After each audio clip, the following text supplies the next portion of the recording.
Sorry for the wait there. Apparently stream avatars just decided to stop working for some reason. That was weird.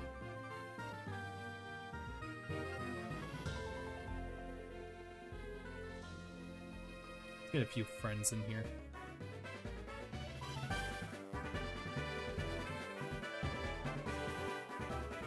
Okay. Yep, just setting up the audio. I think we should be good. And... Hi. Starting a little bit early today because I do have some plans in the afternoon, so... So I did a bit of grinding off stream. And I think we should be ready for the Elite Four at this point. Let me get this swapped over for y'all. There we go.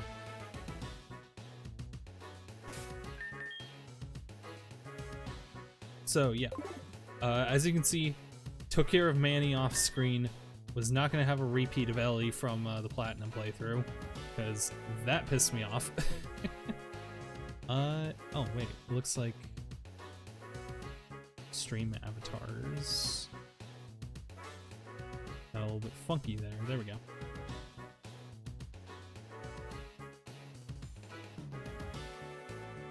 With this locked. Ah, you got me.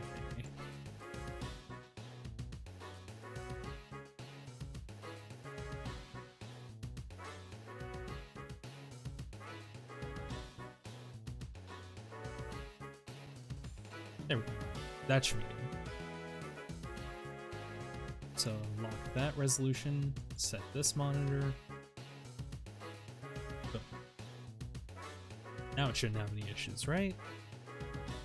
I thought before it was a little bit narrow.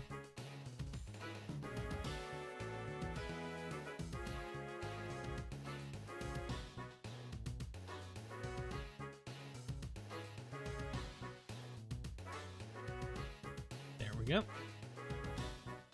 Looking good. All right. Welcome back. So, I didn't do super much grinding on most of the team. I mostly just took care of Manny and Noodle in particular, just because they were a little bit behind the rest of the team, and I could foresee them being probably the easily most useful teammates for the rest of the run. So, alongside with Jelly here, who is actually getting pretty close to being over-leveled. Same with Meganium. Well, actually, Meganium, or Basil, is the only one here who's not, like, almost over-leveled. If anything, Dragonair or Noodle. I keep looking at the names. If anything, Noodle will probably be the least used. So, Miku and both of HM slaves, unfortunately, have to come with us. Because this next area we're going to is very, like, heavy on like, the HM mechanics, so that kind of sucks, but should be fine. Actually, wait. Let's... yeah. Okay, we'll get rid of Miku in just a little bit. Sad to say, I know. What's up, Derek? Hey, howdy! It's Derek, how are you? Listen to this, my Pikachu totally grins when I pinch its cheeks. But it never grins like that for anyone else, I must be special. Oh, now my Pikachu beat a wild Tauros. A wild Tauros, I'm saying? Yeah, amazing, isn't it? My Pikachu is awesome. My Pikachu is the greatest. Talk to you later. Whatever you say, man. So, I actually remembered something that I wanted to show off that I totally forgot about. Real quick, I'm gonna head down to Azalea Town and look up the thing that I wanted to show off real quick.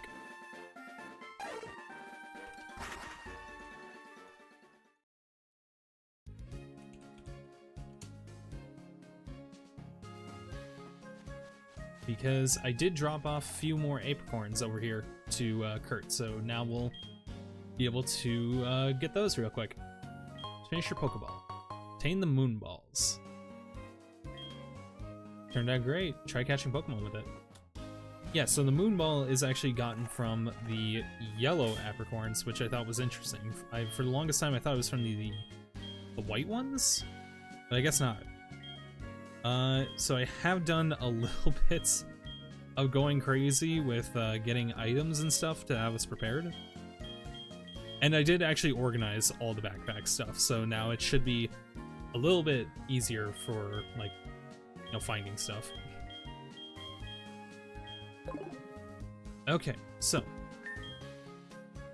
I do believe we can just go right into the Victory Road today. I may be wrong.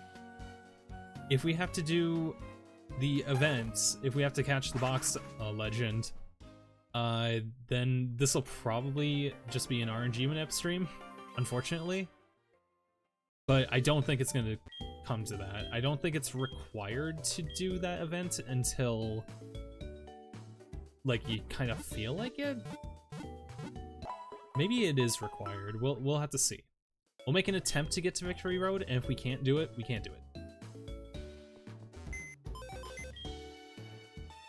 And even then, I may not even go for RNG manipping, just because I don't really need a really good Ho-Oh, because I haven't done a manip yet in Gen 3. And if I were to manip a Ho-Oh, it probably would be from Gen 3.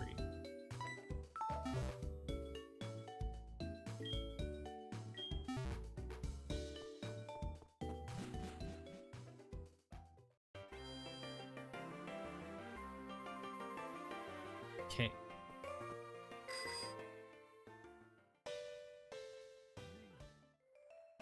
So, if you paid attention, actually they even gave us a hint towards this last stream, but there's actually a pool of water in New Barktown that apparently you can surf on. Oh. Kyle, where are you going? Professor Elm has been waiting for you. He says he has something to give you. Alright, well, let's see what he's got for us. Kirby is frustrated about something. Kyle, did you already collect 8 badges? That's so cool. The professor is waiting for you. Wait. I'll be right back.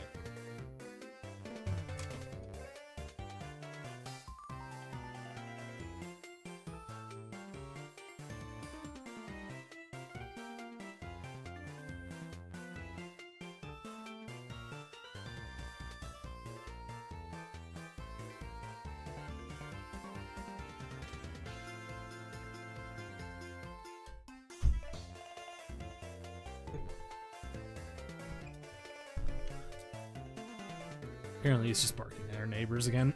Shocker. Hi Kyle. You never cease to amaze me. What do you want, bud? You wanna sit on my lap? You wanna sit on Daddy's lap? Come on. Come here. Come on, bud.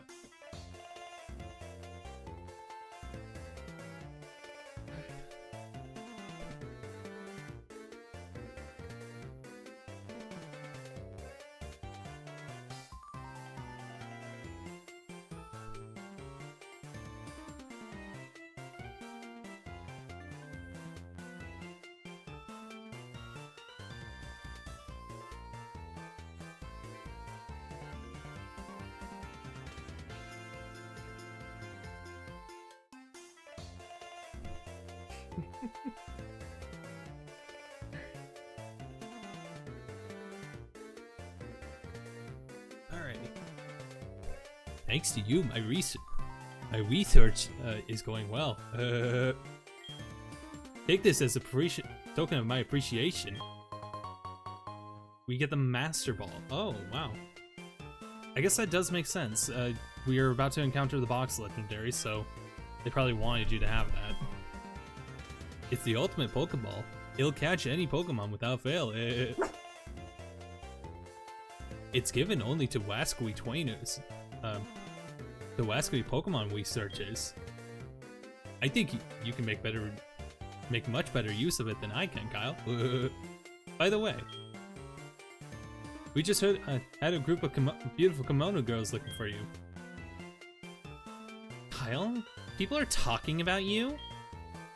I heard you help kimono girls? You've been helping all these people? You make me proud to be your friend? The kimono girls are waiting for you at the Ekritique Dance Theater. Well, hate to keep them waiting, but I would love to be able to keep them waiting. Lyra? I wonder what a kimono girl wants from you? You? Oh, you gotta be kidding me. Hi, Kyle? Where do you think you're going? To the Elite Four? I don't want the legendary Pokemon, no! I was really hoping today was gonna be Elite Four. Damn it. I know Pokemon is like very handholdy, but I was not expecting them to like disallow you from even getting to the Elite Four without getting the box legendary. That's silly.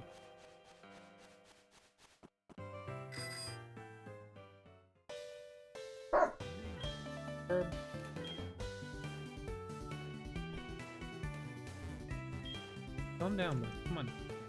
Just lay down.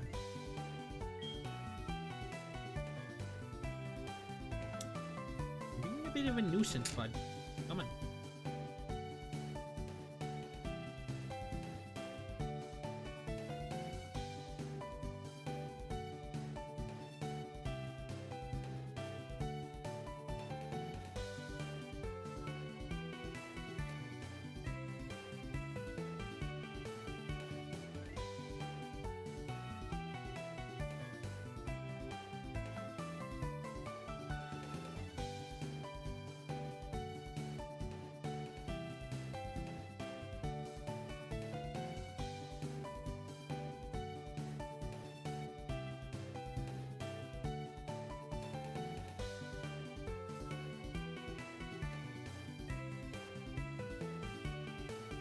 Okay.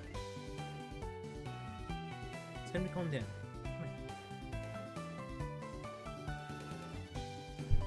Come on. Oh, jeez. Just trying to put him down for a quick sec. Jeez.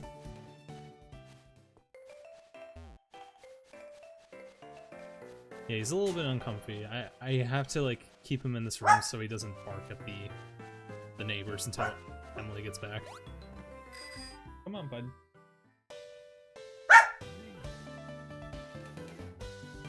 Is it bedtime? Kirby, is it bedtime? That's a good boy.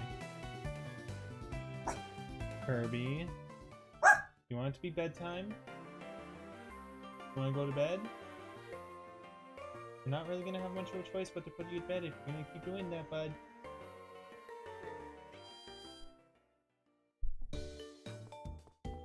Okay, so I guess we're gonna have to put a quick pin in the plan here. First of all, let's grab Miku. I'm gonna make a quick run around and grab all the apricorns that are available, and then I guess we're going to... we're gonna be legendary hunting today.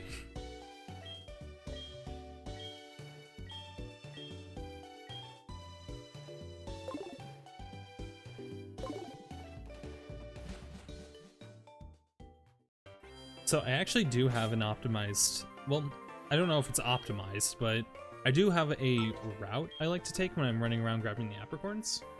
I'll usually start in Goldenrod, and then I'll work all my way back down to Cherry Grove.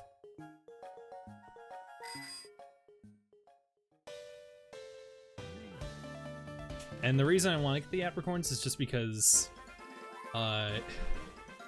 with RNG manipping, it's going to mess with the clock, so essentially all daily events are going to be messed up. So I'd rather just, like, err on the side of What's the word I'm looking for? I'd rather just like get the daily events done with and then do the manip, just so that way like it doesn't mess with the items I try to get. Hopefully it doesn't mess with the prizes that I get from the Pokeathlon.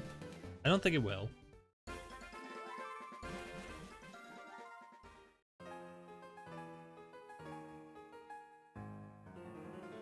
And today's Friday. Sad.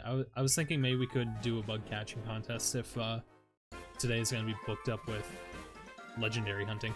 So I'm sure a lot of people are probably wondering like, what's the goal with this playthrough? On one hand, it's kind of a revisit. On one hand, it's like I just want to show off the game for people who may not have seen HeartGold and like may not understand why it's like seen by so many, like why it's so beloved by so many in the Pokemon community and why it's so revered as like the best Pokemon game. And I just kind of want to point out a lot of like the high points of the game and just like show people like why this game mattered and why it's still like important to this day in the series, despite the fact that we've like abandoned most of the stuff that it had to offer. So real quick, there is actually some more little codes that we can enter here. So let me grab the calculator real quick so that way I can figure out how to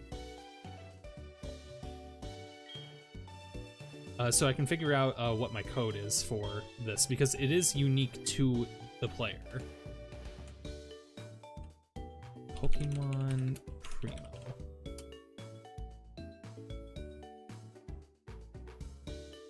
Secret code generator. Is this it? Yep.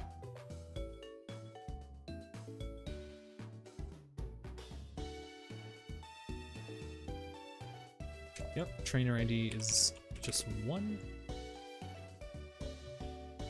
Game language is English. Calculate.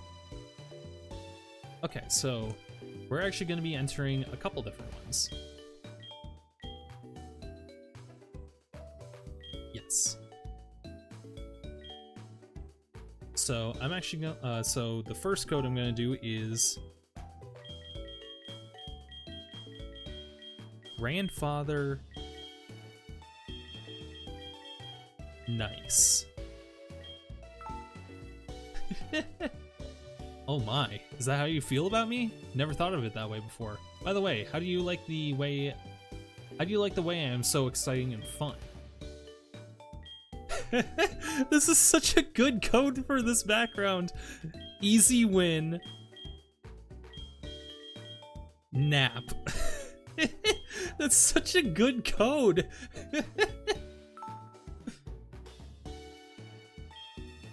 You are no ordinary fan knowing such a thing. You're a trainer, right? I'll post some strings for you. I think I can swing a deal to get you a new wallpaper for your PC boxes.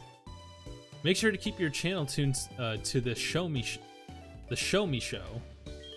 And don't forget about me, the big brother. So now if we check the PC, we will have a brand new wallpaper, which is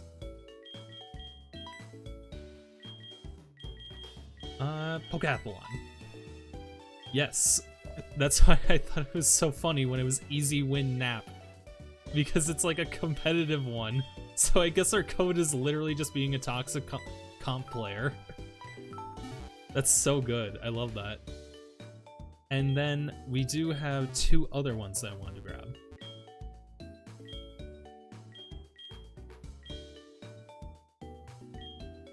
I'll just do these ones like back to back.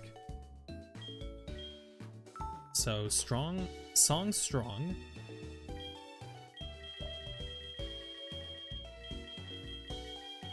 Songs.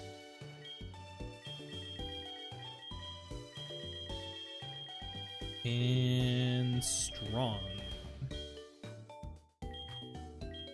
Strong? There it is. Oh my. Is that how you feel about me? Oh, right. You keep saying the same things again. And Letter Rock. Letter Rock. I hardly know her. Letter...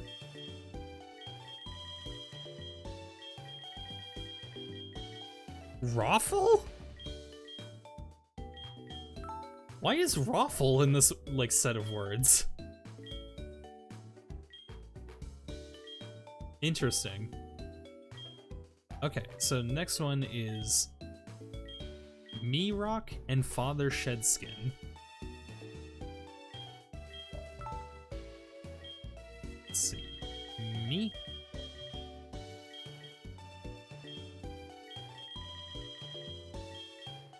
Rock. And then Father Shedskin. Father?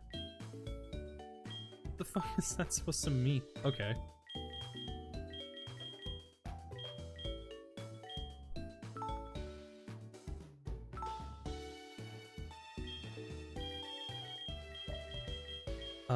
Shedskin, there we go.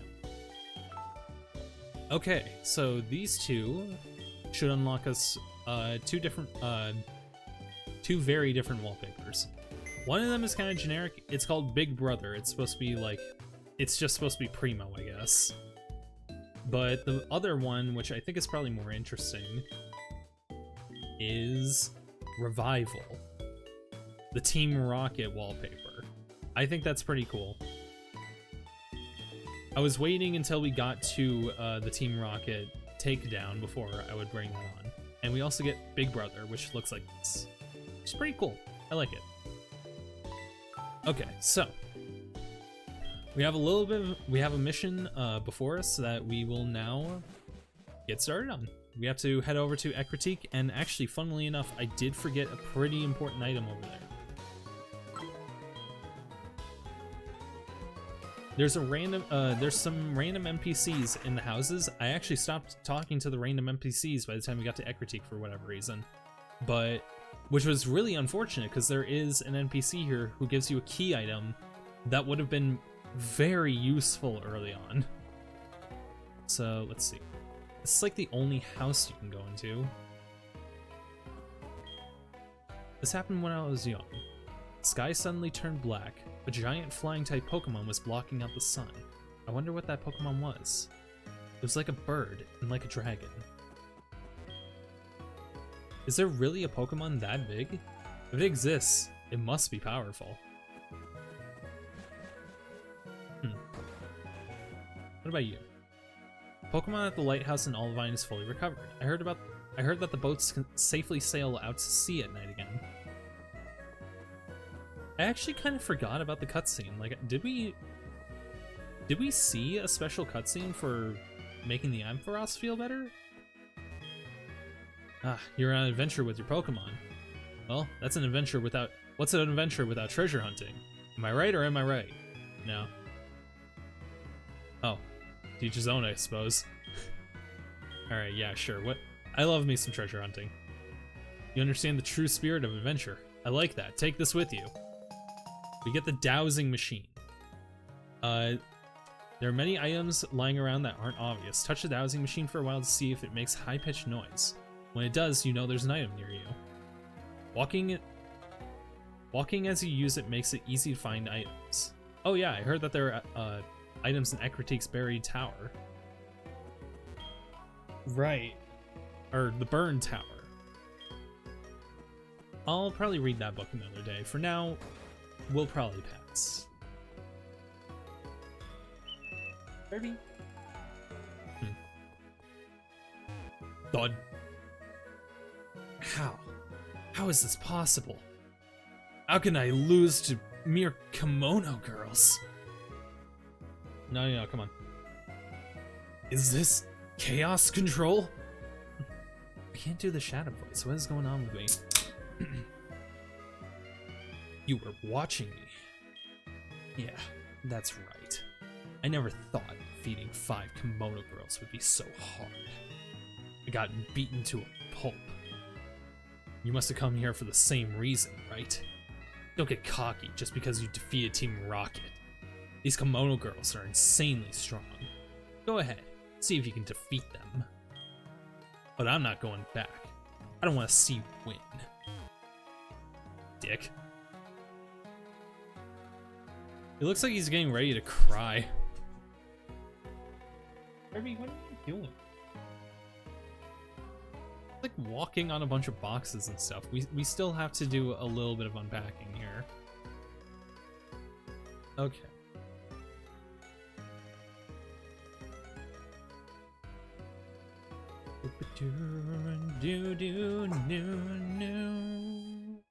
What? What's up, Kirby? You doing alright? You want me to let you out? Yeah? I'll be right back. I'm just gonna open the door for him.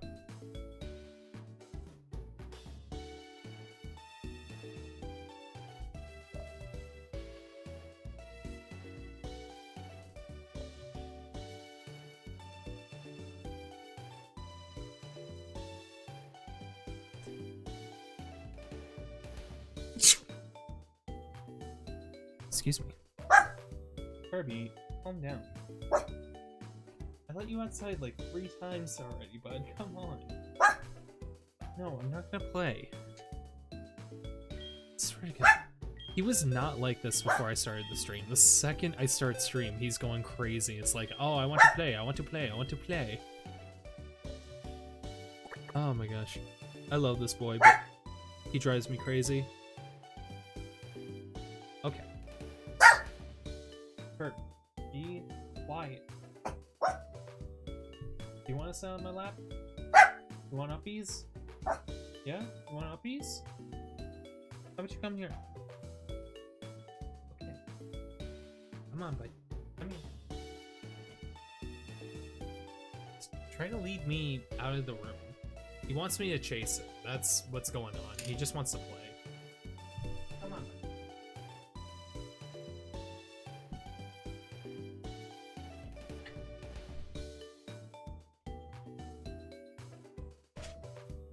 He like wants to play fetch, but he also isn't bringing back the toys. I know it seems like maybe he just needs to go outside, and that's a fair assumption, but the problem is that he literally pooped like not even a half hour ago. He definitely, and he peed at the same time too, so like there's no way he needs to go outside. Just being a little bit of an annoyance, isn't he? Hello. Hello. I know, you gotta have all the attention, don't you, bud? He is not okay with me looking away from him for a solid few seconds, you know? But, you know, if I, like, take a toy, then it's all fine. Okay, so... move... Yeah, I just realized we don't actually have a full team of 6.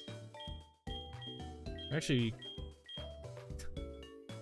we're probably fine without a full team, but this is a little bit of a strange team we got going on here. It should be fine though.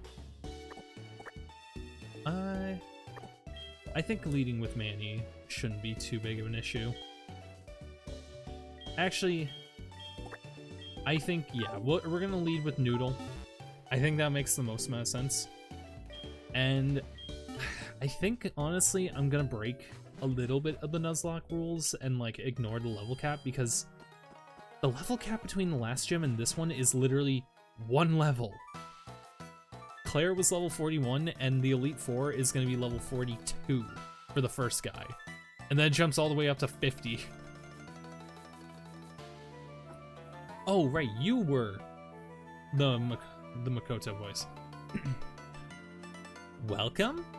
My name is Suki. I met you previously in Violet City in order to bring back Ho-Oh.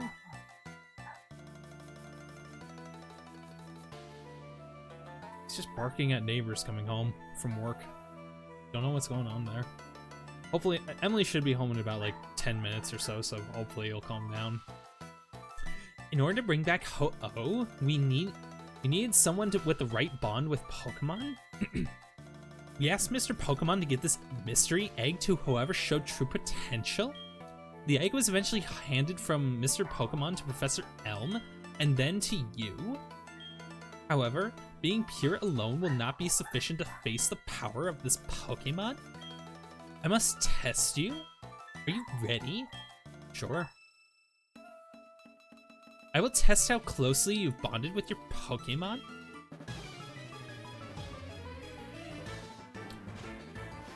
And they actually have a unique battle animation, which is pretty cool.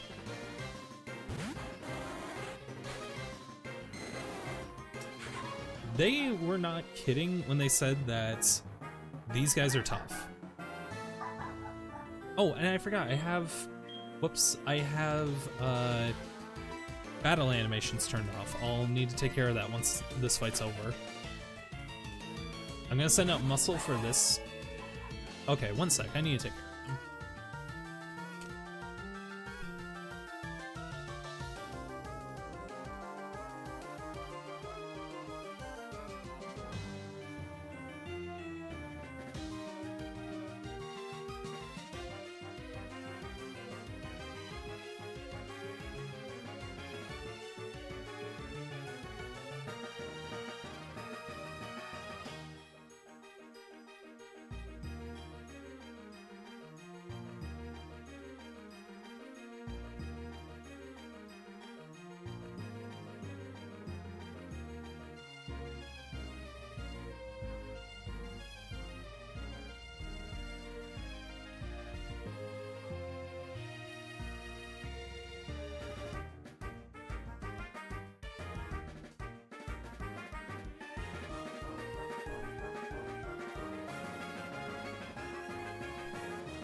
Decided to put him to bed. I think it'll be okay.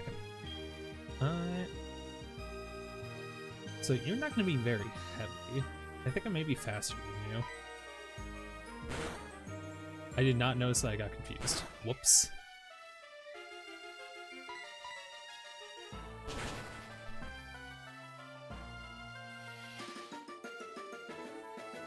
Jeez, that hardly did any damage for...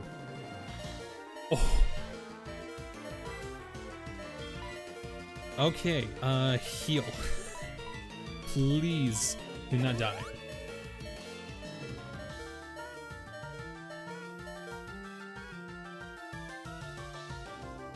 That was lucky. Okay, so it looks like Umbreon outspeeds us, so let's just do revenge.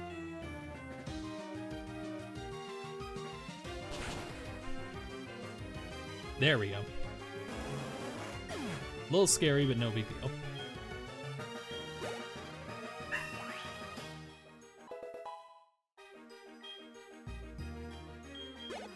Nice. Good job, Muscle. I don't have any Pokemon left. I'm gonna be real, I didn't even know Umbreon could learn Synchronize. You are quite strong. You helped me in the Ilex Forest? My name is Naoko? I'm the one that's not so good at directions? My eyes witnessed you defeating Team Rocket when Kurt was in trouble at Slowpoke Well? Allow me to challenge you and your Pokemon?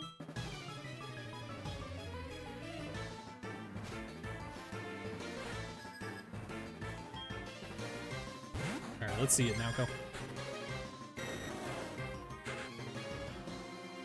Okay.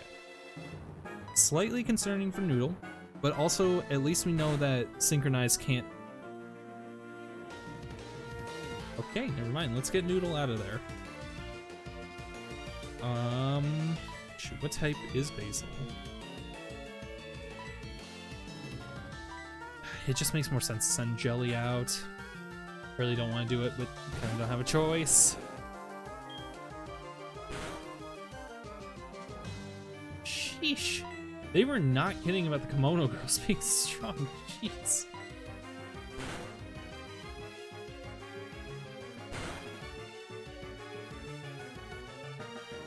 There we go. And it was a crit, jeez. Way to go, Jelly. You are truly strong. You are truly strong?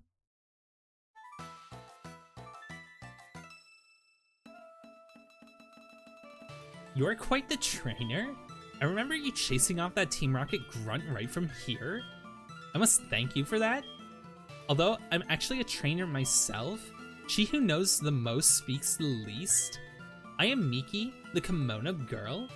Allow me to challenge you in your Pokemon?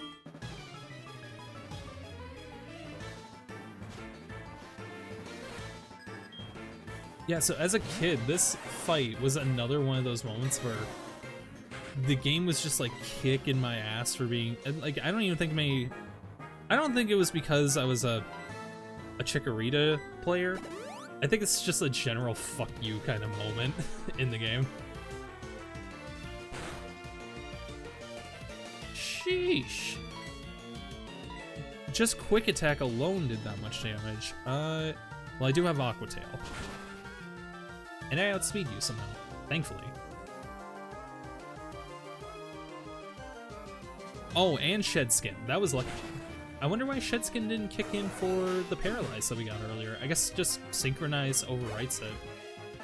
Or takes priority. Ooh, you're good at Pokemon too?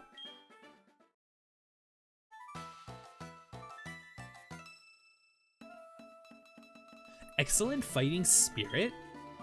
You got me off the ice by pushing me from the back? I'm the one who skated in sandals? Or who skates in sandals? I am Sayo, the kimono girl. I was listening in the Dragon's Den when you passed the test of the Elder. Allow me to challenge you in your Pokemon? So yes, the gimmick of like you're fighting one of each of the evolutions is actually a pretty cool little setup.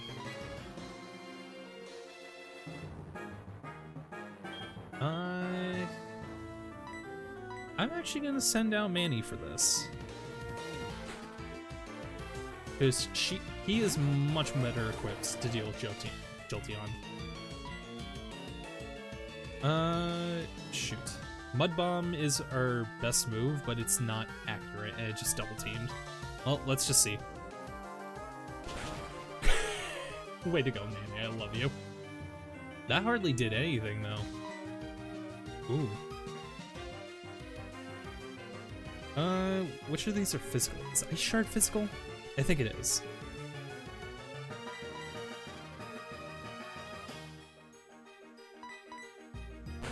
There we go. Yeah, it's just basically gonna be a waiting game of like, do we get the hit off or not? Because eventually these will hit.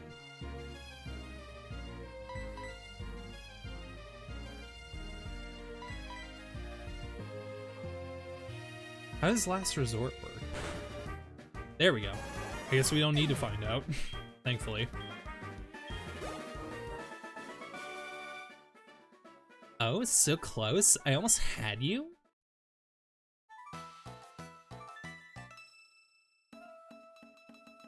I am the last one? You are so dependable at the Goldenrod Tunnel? I am the one who twirls even underground? I'm Kuni, the kimono girl? I looked at you in wonder when you thwarted Team Rocket's mission to take over the radio tower? You must show your strength to me now? Allow me to challenge you in your Pokemon?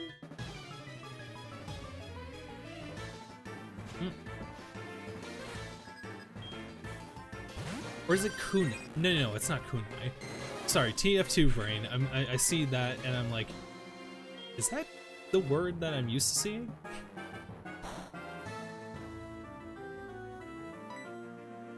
Okay, Dragon Range always does 40. So let's see what Dragon Rush is like. If it doesn't miss.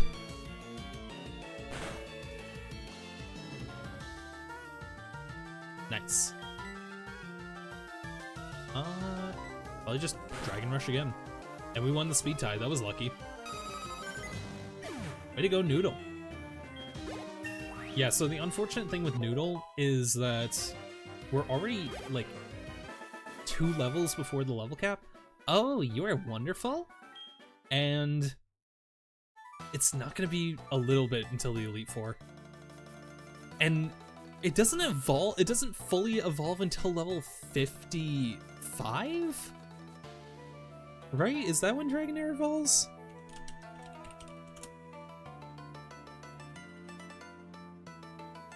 Yeah, level 50 fucking 5. Are you kidding me? Meanwhile, Lance gets them at level 50, which is ridiculous. Or 49 even.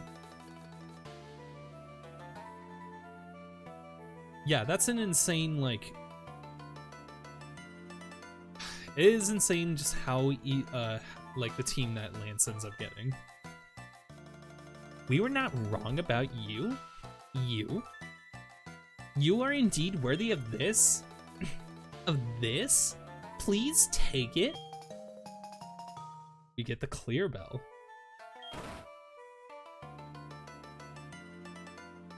Big sisters!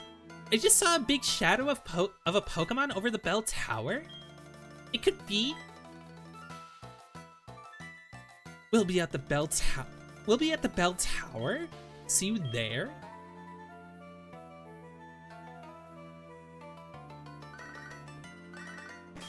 Mother. Found a useful item while I was shopping with your money. Thanks, Mom.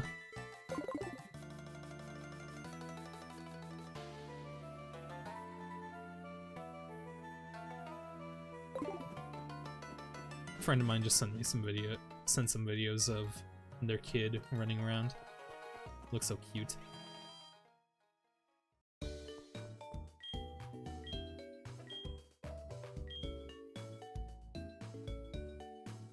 So, actually, fun fact, apparently... Wait. Actually, hold on. I'm gonna hold that thought for a quick second, because I just had a realization. What if I, like... It's a stupid idea, but what if I try to fly and go to Victory Road now? Is it gonna let me? I'm confident it is not going to let me, but I am curious.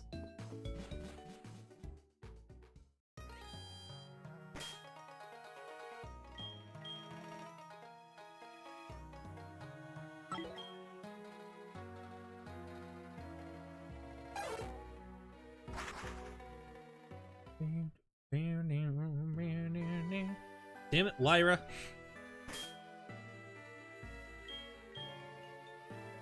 Oh, right, I totally forgot. I was, like, running around picking up the apricorns, wasn't I? Shit. Okay, real quick, we're gonna need to finish that up real quick. I can't believe I forgot about that. That was a genuine, like, derp on my part.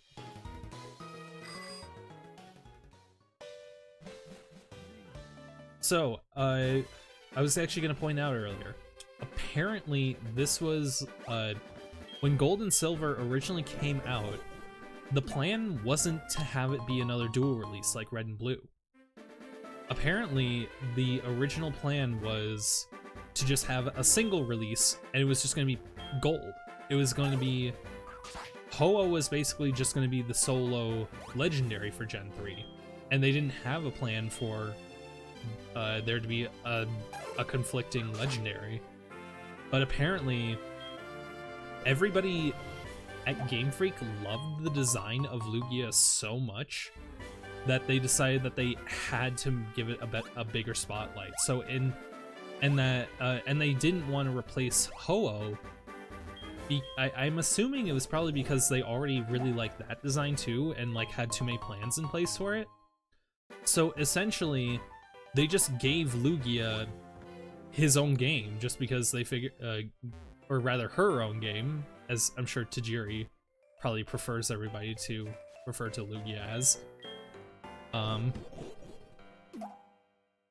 Just purely because like the design was just too cool. It was easily iconic. It was like the most iconic design they came up with, and they knew that it had to be used beyond, like, it had to be used more than just within, like, as it had to be more than just like another Pokemon. It had to have been important. And honestly, smart freaking move. I prefer Ho-Oh over Lugia, but Lugia is easily one of the most iconic looking Pokemon.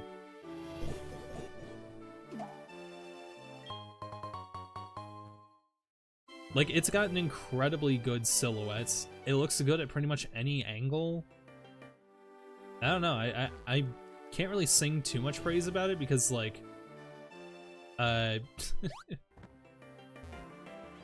just because, like, I'm definitely more of a Ho-Oh fanboy, and I like the design of Ho-Oh a lot more. I think it's just very appealing.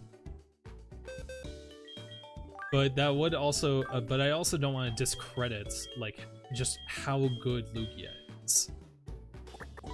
It's easily one of the best designs for any legendary Pokemon out there.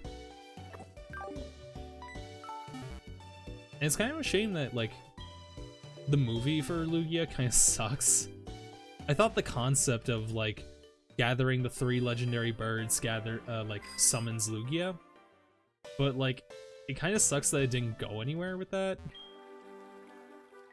Like, they did almost, they sort of made something with it because, like, according to the Giga leak, or the Terra leak,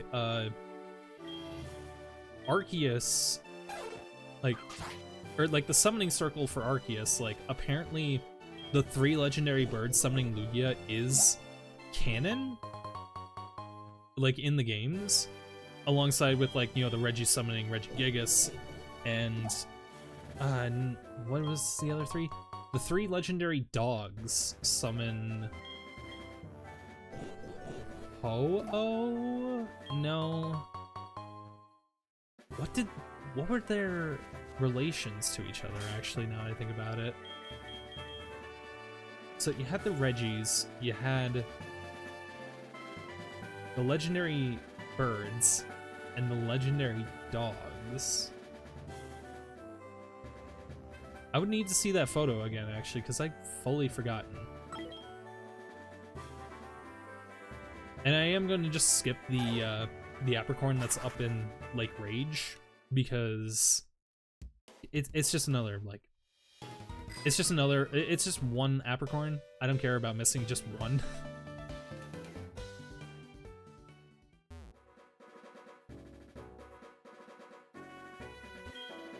Now I'm, like, really curious. Like, I'm actually kind of, like, confused.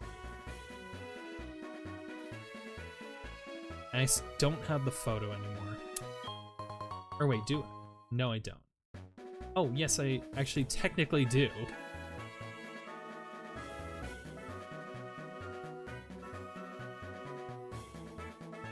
Okay, yeah, so the legendary dogs summon Ho-Oh, even though that doesn't make any sense because Ho-Oh created the legendary dogs. I guess therein by creating a sort of affinity to them, so, like, anytime Ho-Oh, or, like, the 3 are in danger, Ho-Oh comes forth? Is that the logic they're going with? I'm not 100% sure. If it is, I think that's pretty cool. Okay.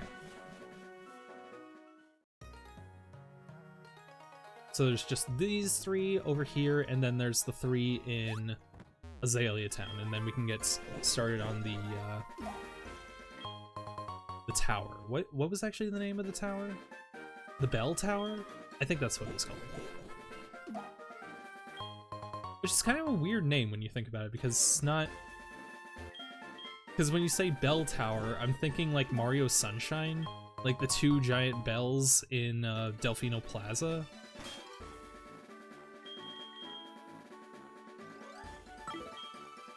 Actually, no, it's not the Bell Tower, because the Bell Tower is the Bellsprout one. No, oh, no, that's the Sprout Tower. Right, my bad. I don't think I have Kurt making any Pokeballs for me right now. At least I freaking hope he's not making anything, otherwise I probably just wasted a whole bunch of Apricorns. Because the way that the clock works in this game is... Yeah, okay, so he hasn't made anything for me. No, I don't want you making anything, Kurt. I love you, man. But I'm gonna wait. I'm gonna wait a little bit before I ask you to make some more Pokeballs. Orchid balls.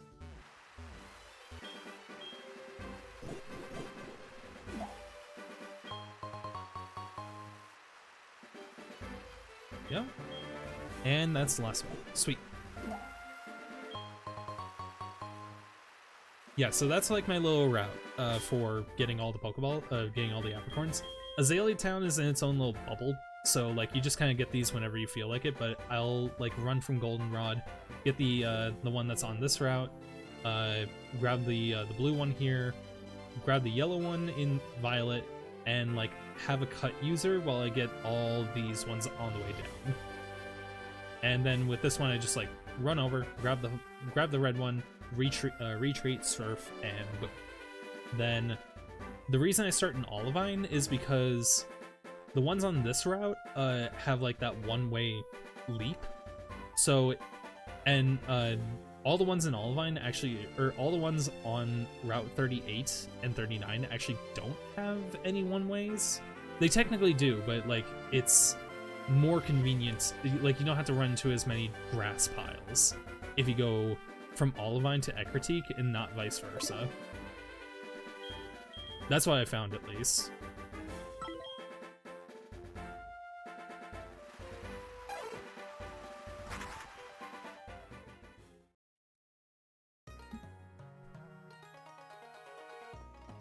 Okay.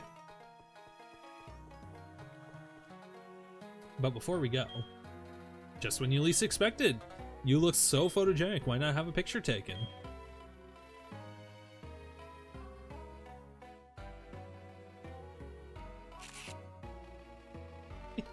It's such a sloppy photo. Everybody's body blocking each other. Okay. So we don't have... shoot. We don't have Muscle with us, but honestly, he'd probably be... she'd be more of a hindrance in this situation than a leverage or whatever. The bell tower shook. It must be Ho-Oh. Ho-Oh has returned to the top. The rainbow-hued Pokemon flying gracefully over the tower. The silvery, sparkly Pokemon resting gently upon the whirling seabed. All of this is far beyond my imagination. Past here is the Bell Tower. This tower was built as a place of rest for Ho-Oh, the legendary flying-type Pokemon. Since Ho-Oh left, many people have gone up to the tower and to try and bring it back. But none have succeeded in making Ho-Oh appear. Morty, the gym leader, is the one who tried. See, that is the Ecruteak gym badge. The badge alone will not do any good, but I can let you through. Please, do go on.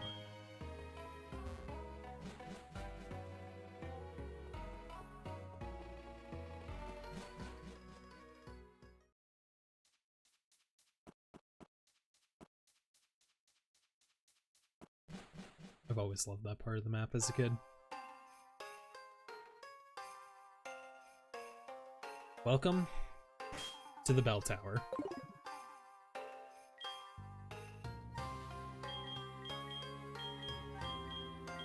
Let's throw on some repels, and let's get through here as quick as we can.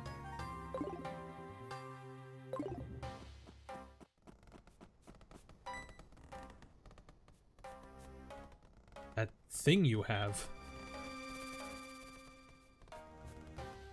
You have done it. Please, come through.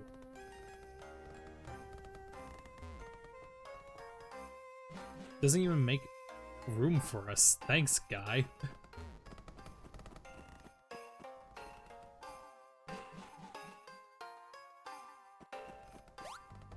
Yeah, so this is a dungeon, essentially.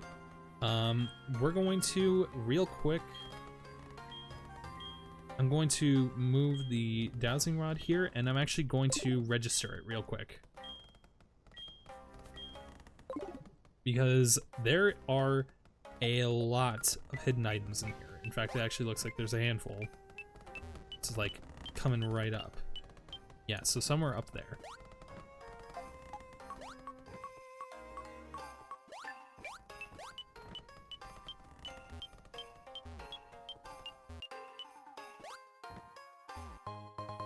It's on the slump. Interesting. Or the slope. So the dowsing machine in this game is kind of confusing to me when I was a kid. I get it now, and honestly, I think it's probably like the best dowsing machine in the series. But apparently, like, all the little dots on there are meant to point in the direction of like where the items are. But it's not inherently obvious just based on like the way that they keep spinning around. But essentially, you don't even need to worry about those things, because if you just get near an item, it'll start like beeping like crazy.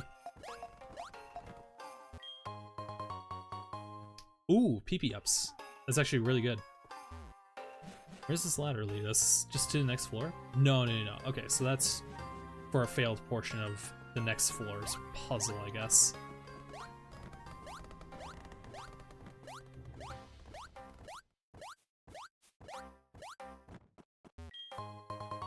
Got an escape rope. That'll be helpful once we're done here. It's another failed route.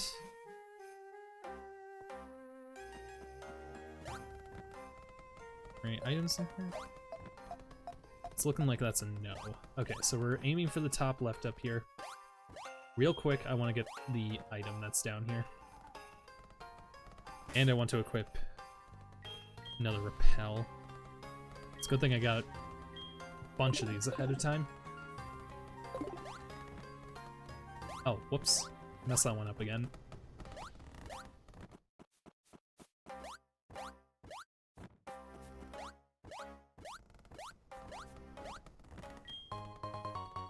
An Ultra Ball.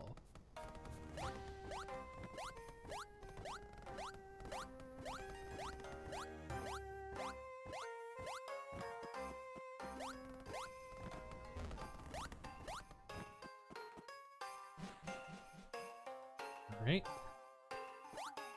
So, any items over here? Oh, actually it looks like there are some. There is some stuff. So, we try going... It looks like... Oh, yeah, it may be in this direction. Okay, it looks like the ladder that we're heading for is the one right below us, so we'll need to get back to the beginning of the room. Yep. Okay, so we have to take the failed route to get this hidden item. Full restore. Easily worth the extra walking.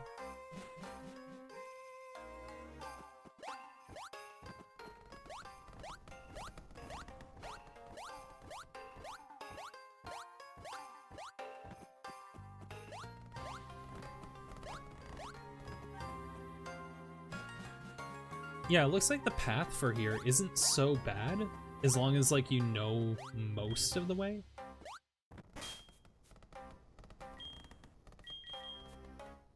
Oh, whoops.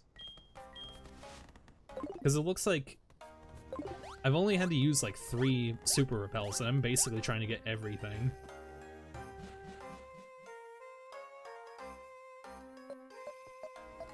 Okay, I think that means there's, like, no items in this room. Or at least nothing nearby.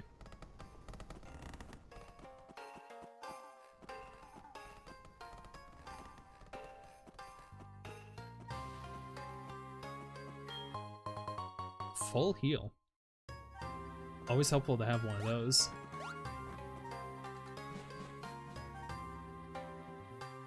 Okay, any hiddens? Looks like a no. But we're also getting these like little squares of lights coming off them. Max revive, not useful at all.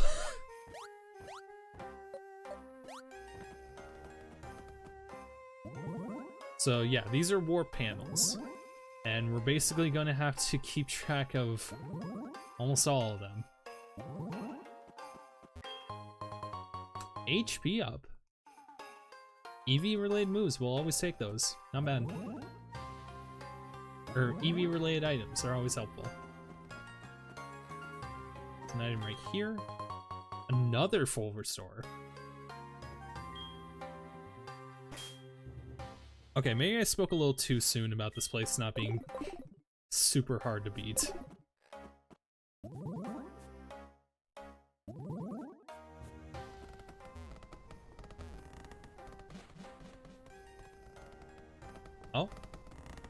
maybe I spoke too soon once again. Because I believe, yes. Welcome. Welcome to the top of the bell tower. I'm gonna save real quick.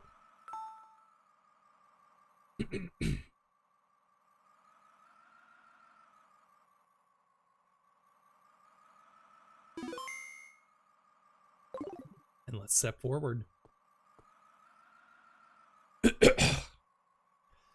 Yes, this is where we welcome Ho-Oh.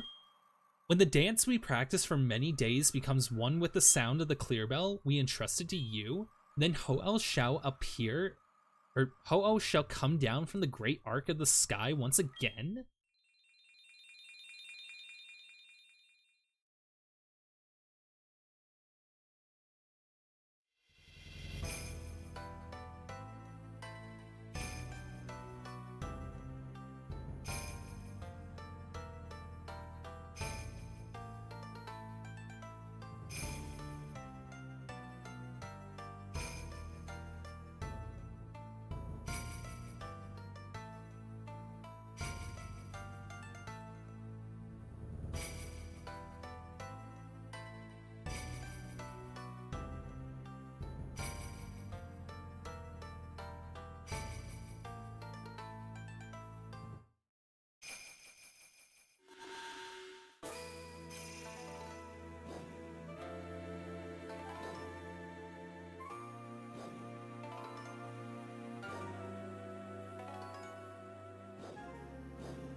That is indeed Ho-Oh, the guardian of the sky around here from ancient times. So many have tried and tried, only to fail. Kyle, your heart and the clear bell in harmony have finally made it appear. Don't you see? Ho-Oh must have been waiting for someone like you all this time? Wouldn't you agree?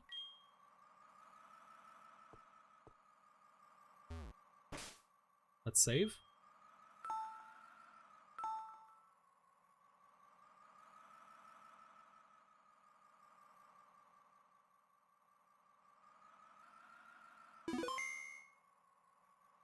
And let's do this.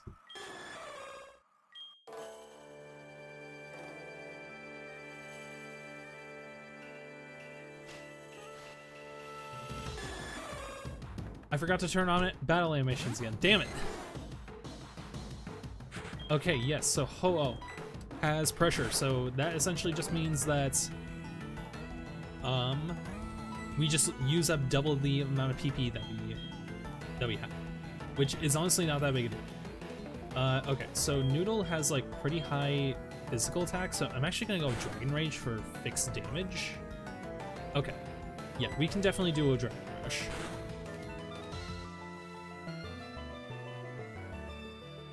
So Ho-Oh has Sunny Day, Extrasensory, I believe Fire Blast, and something else. Sacred Fire. That is a very strong move. And thankfully, I'm not going to count this fight. I'm effectively showing off like an honest-to-God attempt at catching it with... I'm just going to... I'm effectively just showing off this fight right now. So, because realistically, we can always just use a Master Ball in a real Nuzlocke, and then this fight is basically meaningless, but, you know.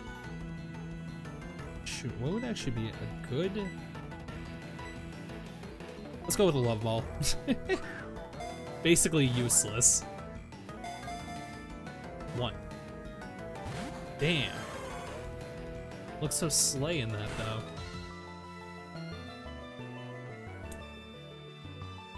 though. Oh, excuse me. Oh.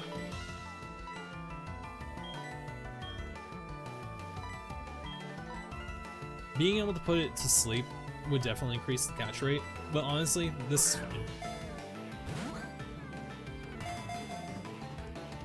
When I was a kid, I did not hesitate to use the Master Ball on it. For obvious reasons. This is a freaking powerful Pokemon.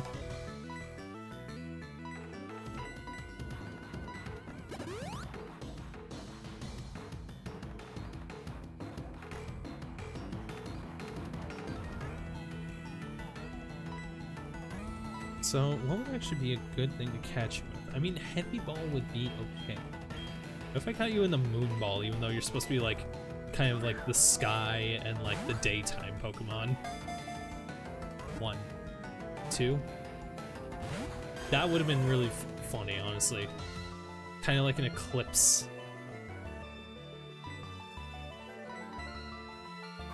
Yeah, so Sacred Fire is an extremely powerful move. It essentially, I think it's like 120 base power with the chance to burn. And also because it's Sunny Day, Fire Blast is effectively 100% accurate, but thankfully it only has like 5 to 10 PP. It's not a lot.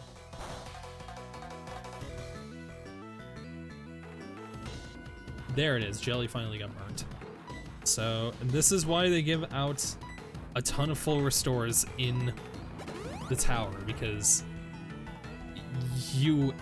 they want you to be ready for this fight, because it is not an easy catch at all.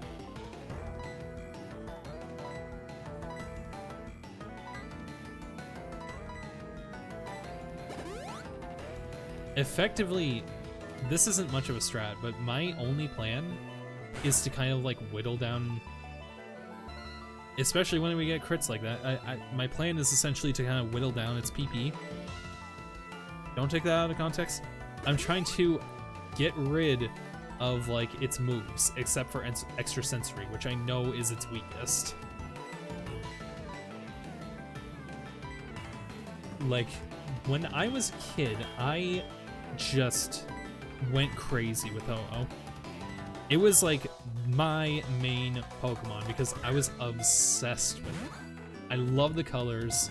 There was something about like the 3D effect that they pulled off on the DS that just like impressed me so much.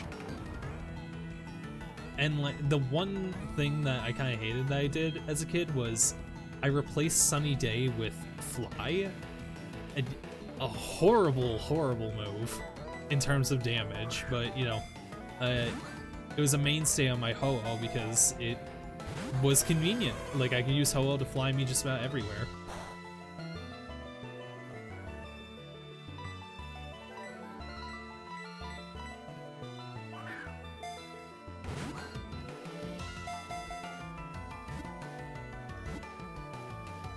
Damn.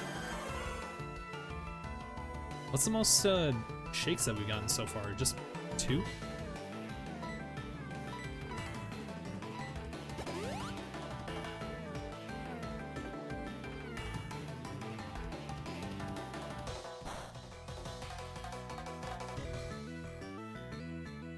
Jesus!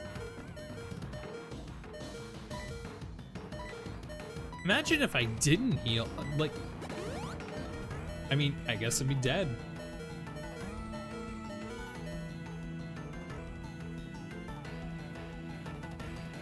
Yeah, and like Ho-Oh here is like the reason I beat the Elite Four as a kid, because like it's level 45 and Lance's highest level Pokemon is 50. Like Ho-Oh is basically ready out the gate to just carry you through the rest of the game. And I definitely took notice of that as a kid. Let's go with a Heavy Ball.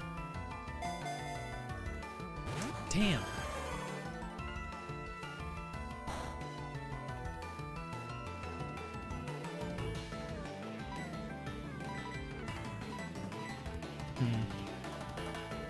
Friend?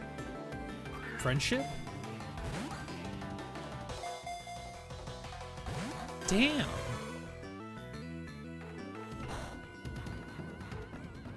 Just out of curiosity, is death an option Like, am I able to kill the Ho-Oh and, like, rematch it after the Elite Four? Is that an option? Because if it is, I probably will go for that.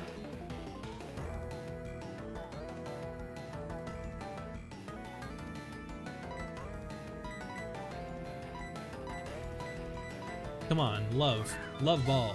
I love you, Ho-Oh. I love you.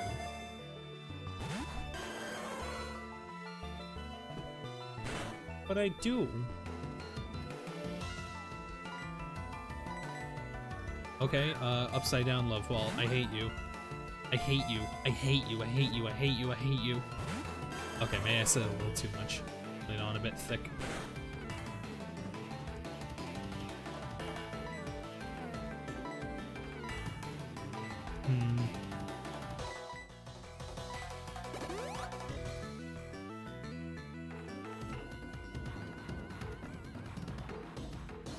Paralyzed, thank you.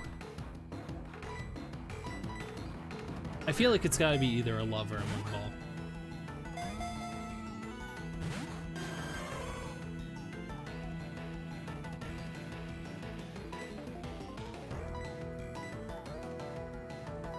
Yeah, so for some freaking reason, the Moonstone, or the Moon Ball, is only effective on Pokemon that evolve from the Moonstone, which is a whopping 3 Pokemon. Like, that's, or I guess 4, technically. Actually, no, it's not. Wait, does Nidorino and Nidorina evolve from the Moonstone?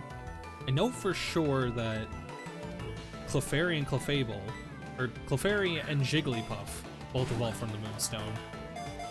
But I don't think, like the Nidorans, maybe? But other than that, basically nothing in the series evolves from the Moonstone. There's like so few Pokemon that evolve from it. So this is such a niche Pokeball. Unless you're interested in like catching a Pokemon for aesthetic reasons, like this thing is useless. But honestly, I love its design so much that like I try using on as many like Pokemon that I can, that I feel appropriate. Because it's just a really cool design.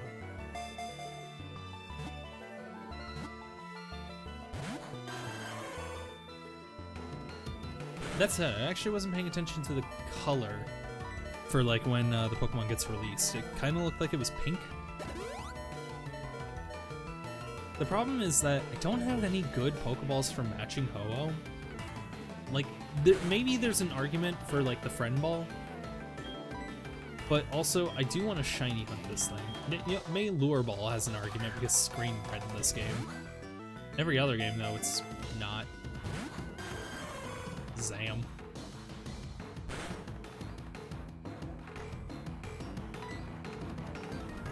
The worst part is, I think Ho-Oh is actually getting a little bit low on PP. Because the biggest issue I always ran into with Ho-Oh is that it has like no like move points.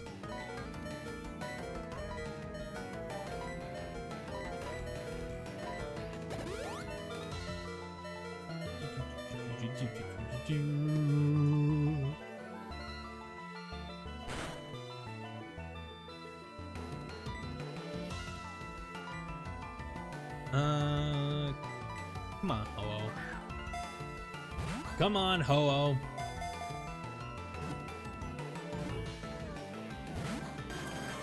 It's always 2. Dude, no wonder I used the Master Ball on it as a kid. Like, with how weak my team was in general. And the fact that I was using a Chikorita, or like a Meganium. Like, I wonder if I ever would have been able to catch Ho-Oh as a kid. God damn, man. Am I gonna start using Ultra Balls on you? Am I gonna have to get, like, boring with this?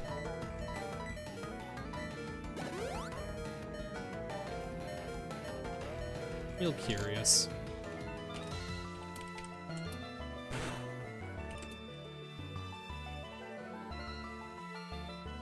If you defeat Ho-Oh the first time, it'll come back after you defeat the Elite Four. Okay, perfect.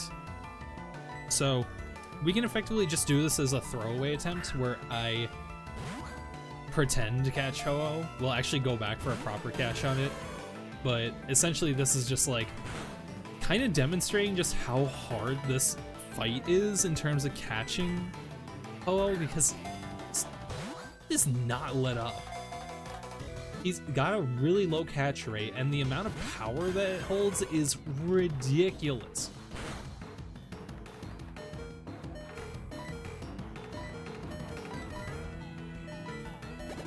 Like, I've been grinding with a whole bunch of Pokemon here.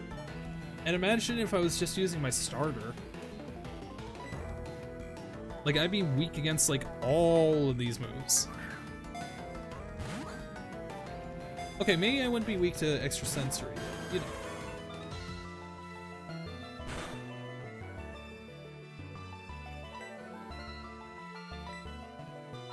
you know. Come on, Ho-Oh. I'm busy tonight.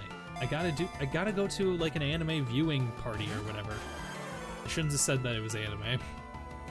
Which I actually do have to go to. So unfortunately, I thought Elite Four was gonna be tonight. I forgot that this is like a completely required section. So we'll just have to deal with it. I'll you know, I'll probably stream the Elite Four tomorrow. The hope was for it to be tonight, but if it's not tonight, it's not tonight.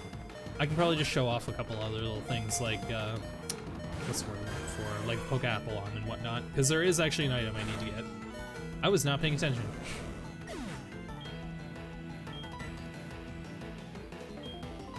We'll send down Manny.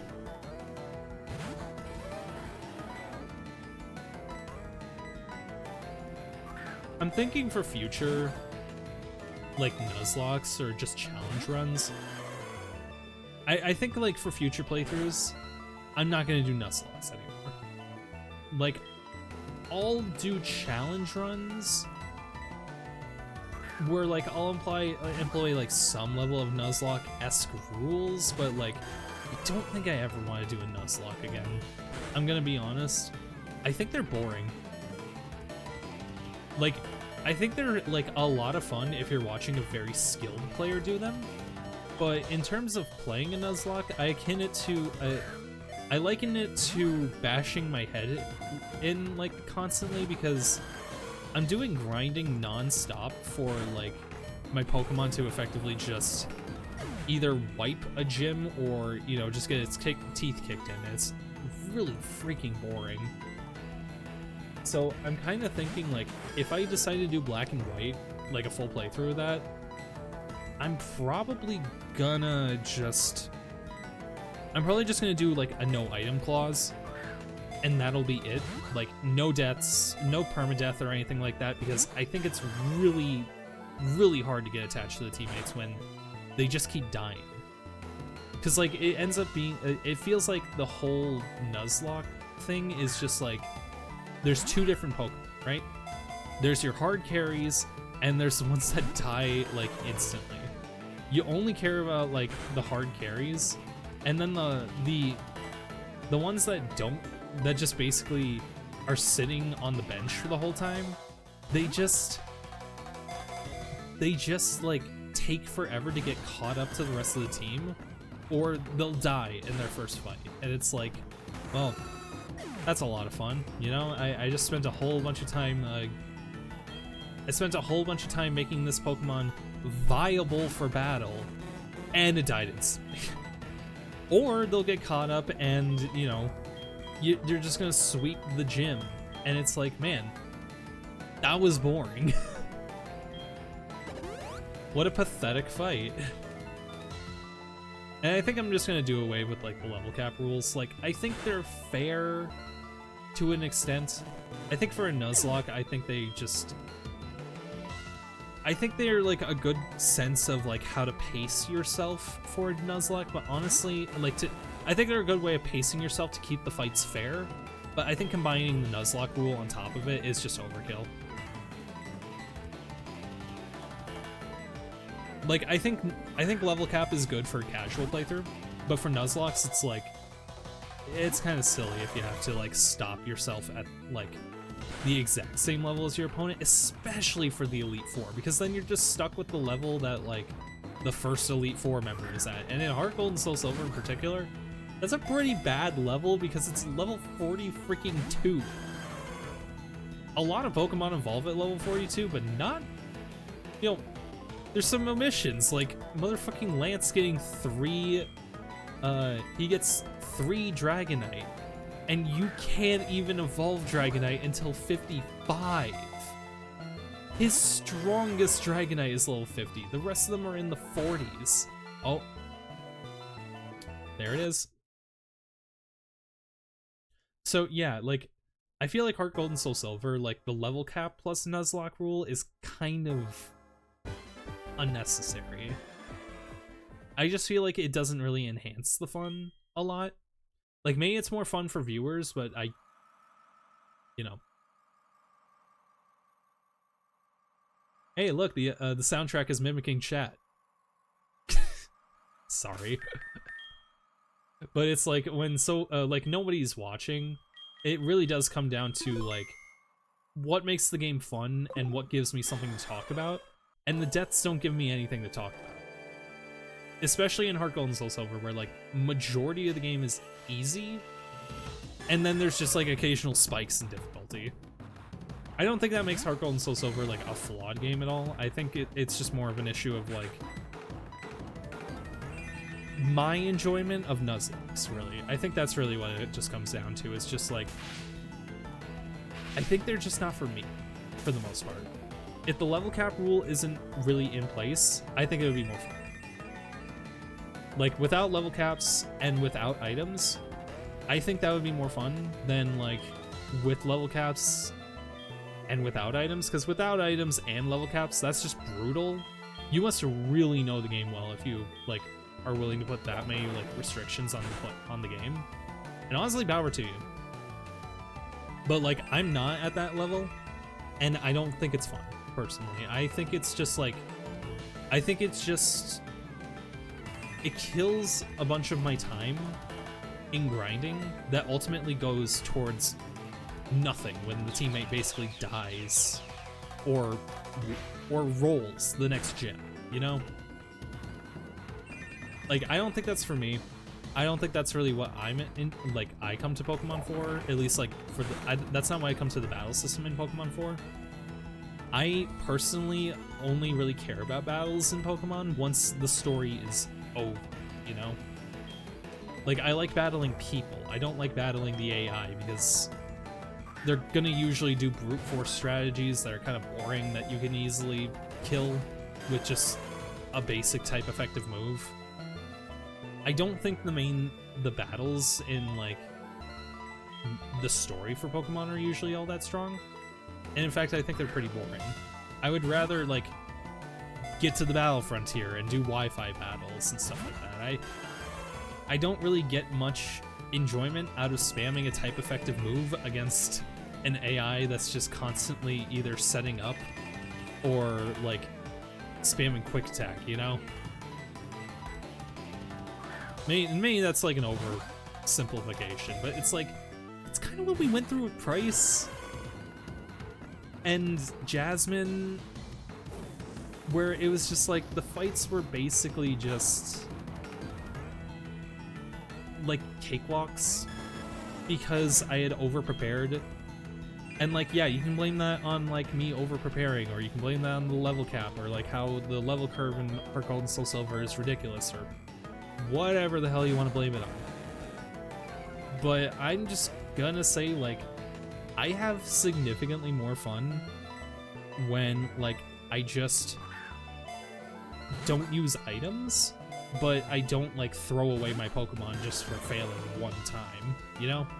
I think if Nuzlocke also just had, like, I don't know, a 3-strike system, that would probably make it more fun and accessible for somebody of my skill level. Because, like, just one failure because of, like, a random critical hit and your Pokemon is gone forever, that's bullshit, you know? I know it's, like, the purpose of it is to make it so critical hits actually matter and whatnot, but it's, like, it kind of sucks when it's, like, it sucks when you have this Pokemon that you've put a lot of work into, and then it's just... What's like... I don't even describe it, because it's like, that's the point of Nuzlocke, right? The point is that you're supposed to get super attached to your Pokemon. And it's supposed to really matter when a crit goes off, because this is the thing you're really attached to. But it's like, I'm already attached to my Pokemon as is. It's like, it sucks when I get hit with a crit, like in just a casual play. Like, it doesn't become like a minor inconvenience or anything. It's like, oh no! No! Jelly just got hit with a critical hit Sacred Flare! You know, it's like, that's gonna suck even if it's not a Nuzlocke.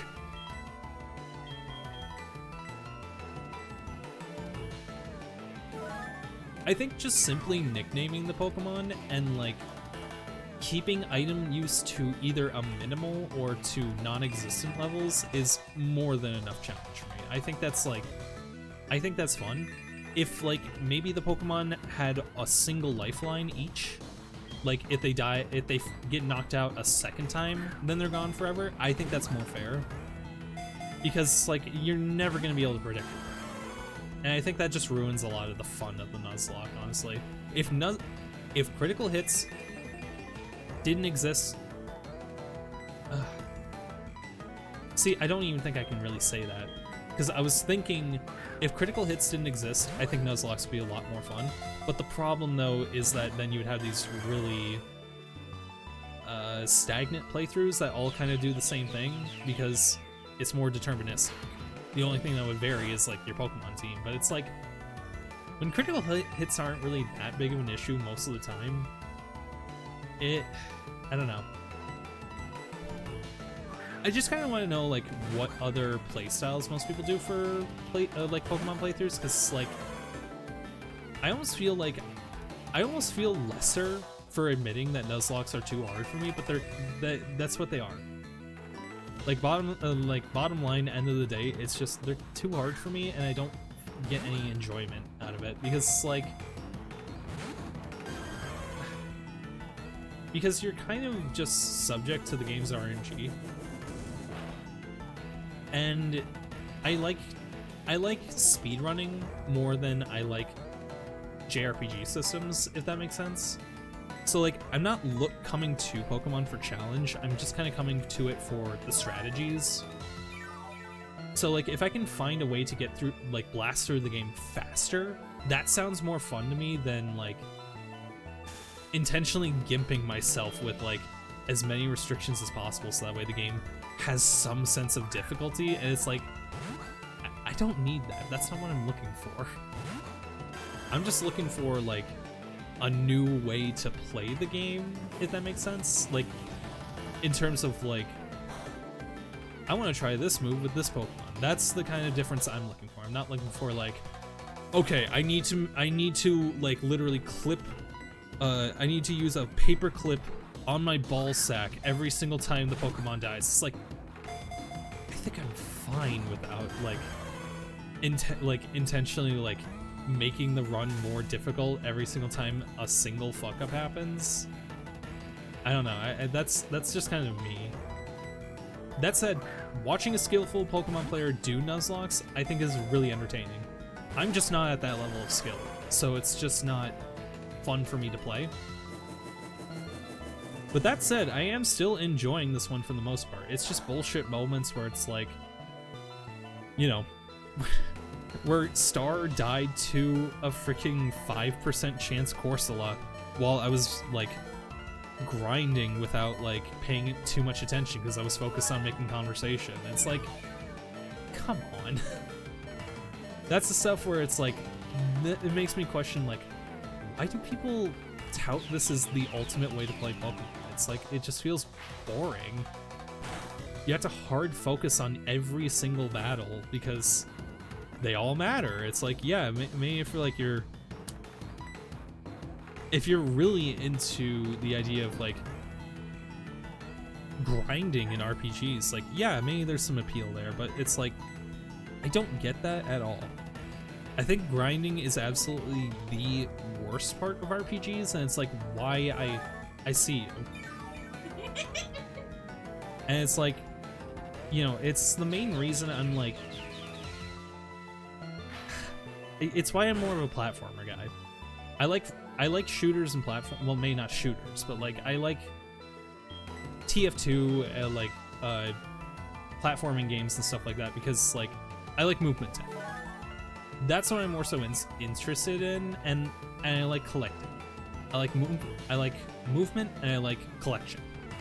Those are like the two like things that will attract me to any game, and social stuff. I think any game that has pro-social like encouragements like automatically gets a win in my book. And it's why I love Pokemon, despite like the RPG system really being boring and like why I don't like it that much, because like there's no engagement in most of the battle, but you get to really enjoy, you really get to make like deep bonds with the Pokemon that you have. So you're not just collecting Pokemon because, you know, they're cool designs and you're collecting them because they look cool and stuff. It's like, these are the guys that you like dealt with some really clutch battles with, or like they're the Pokemon that you spent an absurd amount of time researching online just to figure out where they were located. So you feel so attached to them. It's like by the end of my living decks in Gen 3, I felt attached to every single one of those Pokemon, even if like I didn't use most of them in battle, because they each took an insane... Dude, what is the burn rate on this thing? Holy shit. So like, that's just kind of my 2 cents on it. Like that's my like opinion for like in terms of enjoyment for Nuzlocke. Love watching them, but like I don't think they actually make me any more attached to my Pokemon. If anything, I think it makes me more pissed off at them than anything, because it's like, for my Pokemon that miss any moves at all, I get furious at them. I'm like, can you please hit so you don't die? Like, if missing wasn't an issue, or at least not as big of an issue, like, I'd probably be more, like, slightly more into it, but it's like, it's just something that's in the game at this point, and it's like, it's frustrating on a casual playthrough, but for a Nuzlocke, it literally just makes the experience just unenjoyable. Obviously, especially when the community is banning items and stuff like X accuracies and stuff. It's like, so this is fun? We're just gonna sit here and like watch me miss every move and lose the run? And that's more entertaining than like me using an X accuracy, getting rid of the most annoying team on Cynthia's pool, and then moving on to the next Pokemon? And like actually getting to see a little bit more variety? Yeah, that's fun. It's the same reason why you hate running into that kind of stuff in an actual competitive fight, because it's boring. What else are you supposed to do about it? You just spam like Swift or Magical Leaf, like moves that can't miss, that are otherwise like just really boring and don't do a lot of damage or have like much of a strategy behind them. I don't know. I'm more interested in moves like Sticky Web or like Self-Destruct or Stealth Rock or maybe not Toxic, but like, you know, items like Rocky Helmet and stuff. Things that actually involve risk versus reward. Things that aren't just like blatantly letting your opponent, like things that aren't blatantly giving you an edge over your opponent and like just make it like more of a one-sided fight. Those are fun and satisfying when you're going through the story and like maybe you're like blasting through on a power trip playthrough. But like for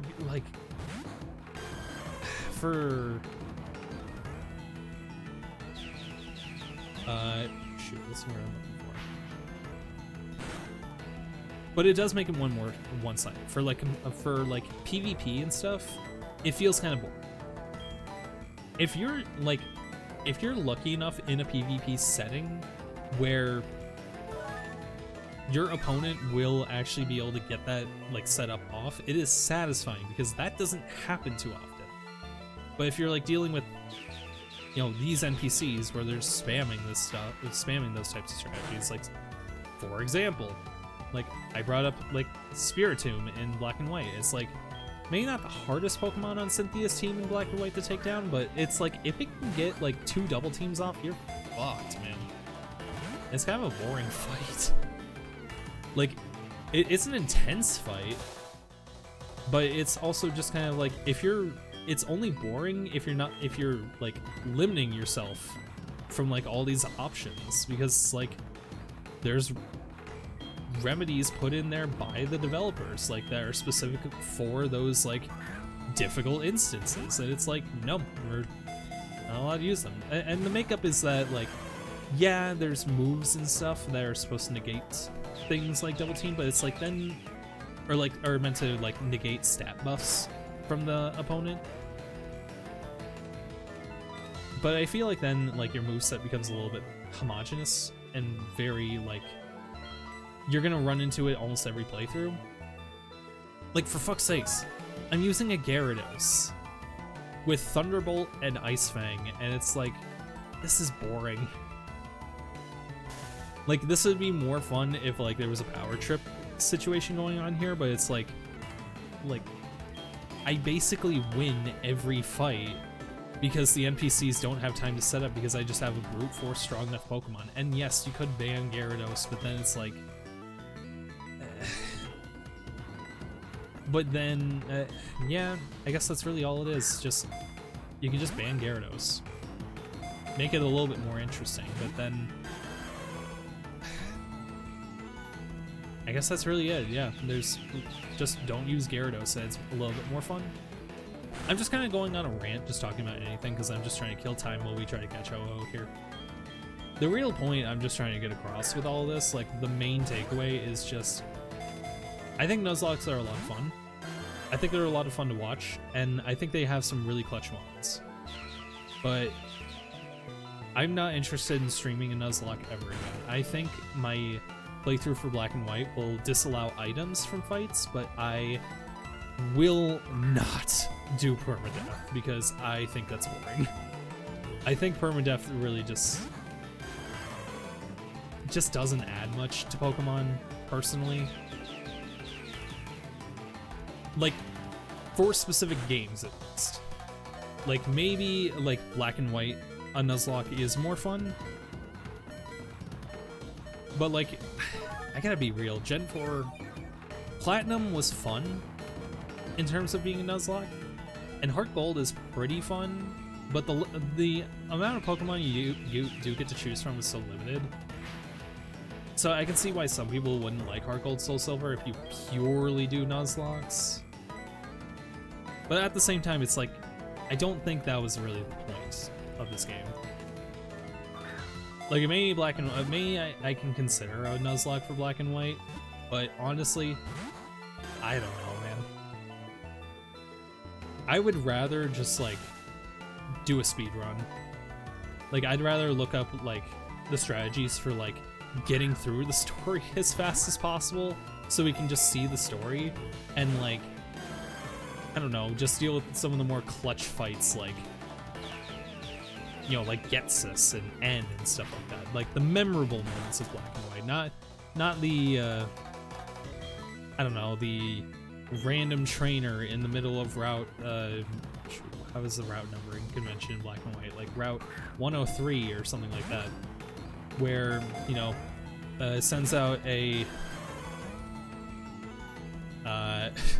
sends out Magmar, uses Will-O-Wisp, or not Magmar, uses Lantern, sends out Will-O-Wisp, spams Protect. Like, obviously that's not a real scenario in Black and White, but it's like, I don't know. I think I'm just saying a bunch of bullshit, I'm not gonna lie.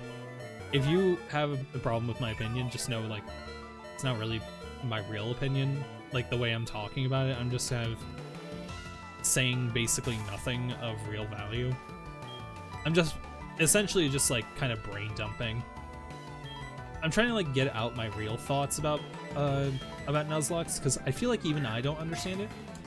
If anything, my problem probably isn't with Nuzlocke in general, it probably is with HeartGold and Soul Silver. And I don't think that necessarily makes HeartGold and Soul Silver a bad game at all, because I still love all the side features. I love the story, I love like the individual moments in it. I just don't think it's like fun to Nuzlocke. And I think that's tainted a lot of people's opinions of the game, because I don't think this game was made for Nuzlocking. Like, really, I don't think the series was made for... Well, I don't think they made the series in general for Nuzlocking. It's just like, you know, an arbitrary, like, challenge the fans put on the series. Like, when did it start becoming popular? Was it Gen 4 or Gen 5? Well, either way, it definitely came up, like, way before the developers were even aware of its existence and probably started balancing the game around it. I don't know if Pokemon is balanced at all around Nuzlocke these days, because I haven't done a modern game Nuzlocke, because I'm wondering if Scarlet and Violet would be good as a Nuzlocke. I feel like it wouldn't be, just because, like, it's so easy to grind in those games. I'm not even talking about rare candies. I'm talking about, like, how you can just send your Pokemon out and, like, rapid kill Pokemon. It's like, is this really gonna be that hard as a Nuzlocke? Because, like, all you have to do is, like, grind all your Pokemon to the level cap, and then you'll probably stomp whatever opponent you're going up against. Who knows, maybe Scarlet and Violet is also a bad example. Is, like, Sword and Shield a good Nuzlocking game? I mean, it's just not a good game in general, but, like, maybe it's good for Nuzlocks. Maybe that's why, like, some people are crazy enough to think it's a really good game. Sorry for, like, the Sword and Shield hate. I just don't understand, like, why so many people love it. There's a lot of, like, Sword and Shield, like, defenders out there, and it's like, I gotta ask, like, what is it that you're getting out of this compared to any other Pokemon game?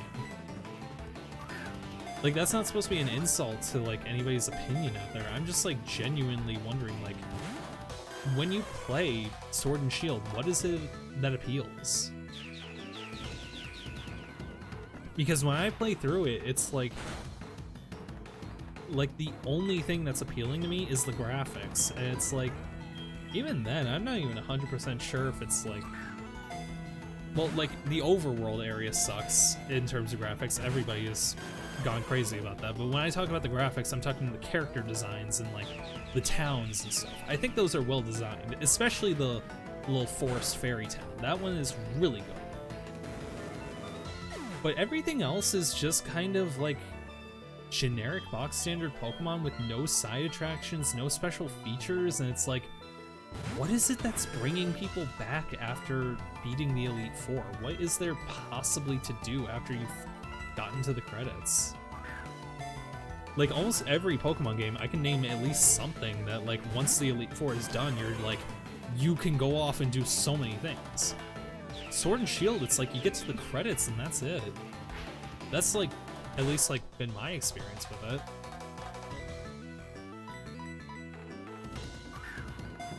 And even with Scarlet and Violet, like, when you beat the Elite Four, yeah, like, there's not a lot left to do, but there's also a lot to explore.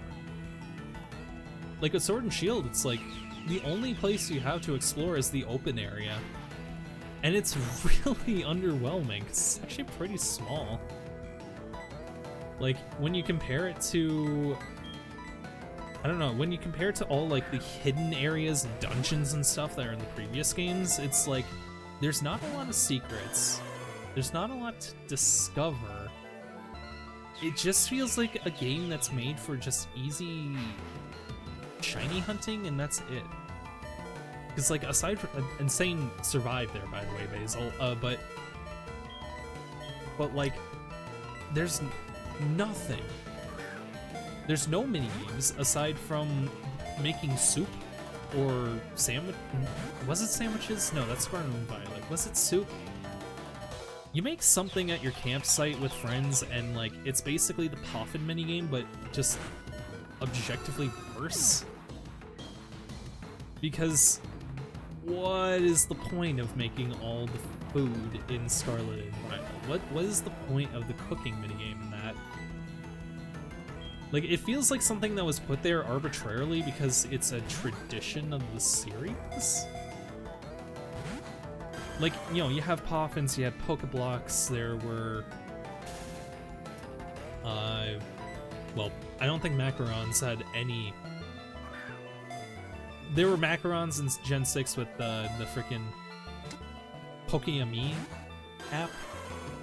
And there were the beans in Sun and Moon. Like, something tells me they just put in a cooking minigame because it's like there, for some reason, is a requirement that every Pokemon game has to have some centralized mechanic around, or some mechanic that centralizes around food. And it's like, I don't think that's really a necessity per se. I think it's a cute addition, but it also has to be a fully thought out mechanic, because Sun and Moon kind of demonstrated how boring the macarons were when they basically didn't have a minigame associated with them. Like with Pokeblocks and Poffins, the minigame are the contests. Anyways, 3 shakes. God damn, that was close. In Gen 6, Pokeyami or Gen 5 didn't actually have anything like that at all. They forgoed pretty much any food-related stuff. Come to think of it, yeah, there was like nothing in terms of food in Gen 5. Anyways, another 3 shake. That was really close. What else was it? And they didn't have contests. They replaced it with like that movie studio game, which is kind of meh. Like, especially given the fact that you can kind of do the same ending pretty much every time, like, and get the superstar status thing. Maybe, and that's just me kind of talking out of my ass. Like, I'll probably see like that's actually difficult when I go through that for the Ribbon Master Challenge. But as it stands, it kind of feels like there wasn't too much to that minigame. Although it was cute. I will definitely admit to that. Like, it was cute. A worthy addition. Not necessarily bad in any way. Or not necessarily bad for having it. It's nice to have any little distraction at all in the Pokemon games after you beat the Elite Four. That isn't battling. You know? Because, like, I think battling is obviously the primary engagement with the series, and it's like there's going to be something related to battling no matter what when you're playing Pokemon. Like, there's going to be some iterative idea on the battle system. You know, there's the Battle Summit, Battle Frontier, the shit, what did Black and White even have? Or not Black and White, X and Y. What did X and Y even have when you finished? Battle Bus? No, wait. No, that's something else. Shoot. What was it?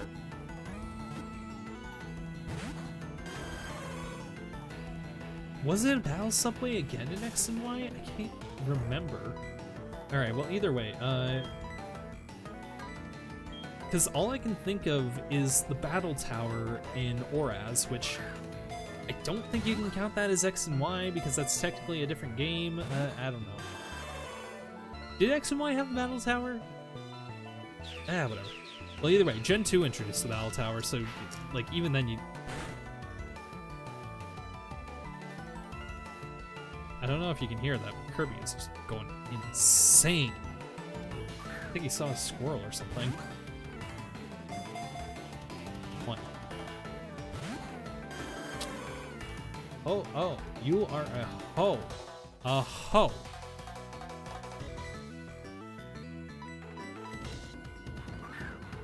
Alright, let's say ho-oh backwards. Ho-oh.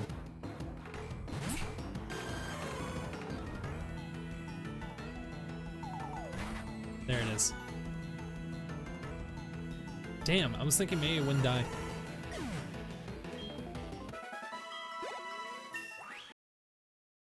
Whoa, Jelly leveled up so hard it just faded out the screen. Yeah, so Ho-Oh is a hard catch.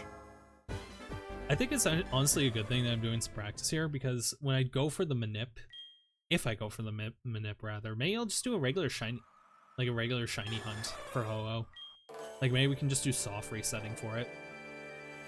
But this is like good practice for like figuring out how hard the catch is gonna be. Because it's not gonna be an issue of like... It's not gonna be an issue of That's the word I'm looking for.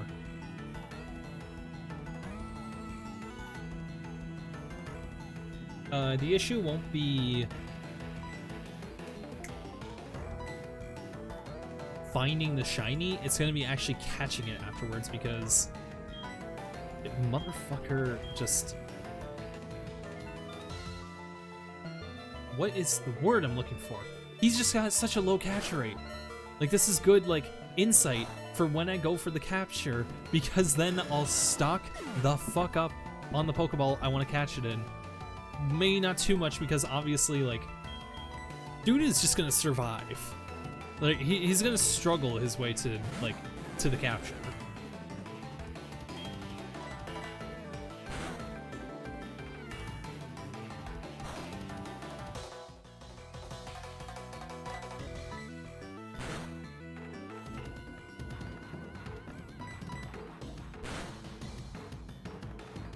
Here we go. So, yeah. Trying to figure out like what Pokeball I want to catch shiny Ho-Oh in, because the golden colors kind of don't match anything except for, say it with me, the Ultra Ball. Easily the most boring Pokeball in the entire series. Like, it looks pretty cool, like I kind of like the design of Ethan's hat, so I don't really mind the look of the Ultra Ball. It's just so boring. It's like anybody can catch something in the Ultra Ball, because like it's got such a high catch rate. It's like, how could you not, or it's like, why would you not use it? And my reasoning is, it's just boring. It doesn't look cool, and every Pokemon ever has been caught in it. Whereas, like, how many Ho-Ohs have you seen that's caught in the fucking Friend Ball? Exactly.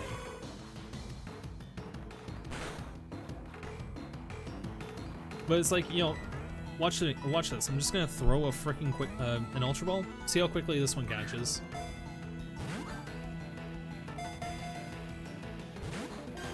Thank God. I'm not gonna lie, for the bit, that would have been really funny for the clip. But honestly, I'm glad it didn't catch in the Ultra Ball, because that would just look boring.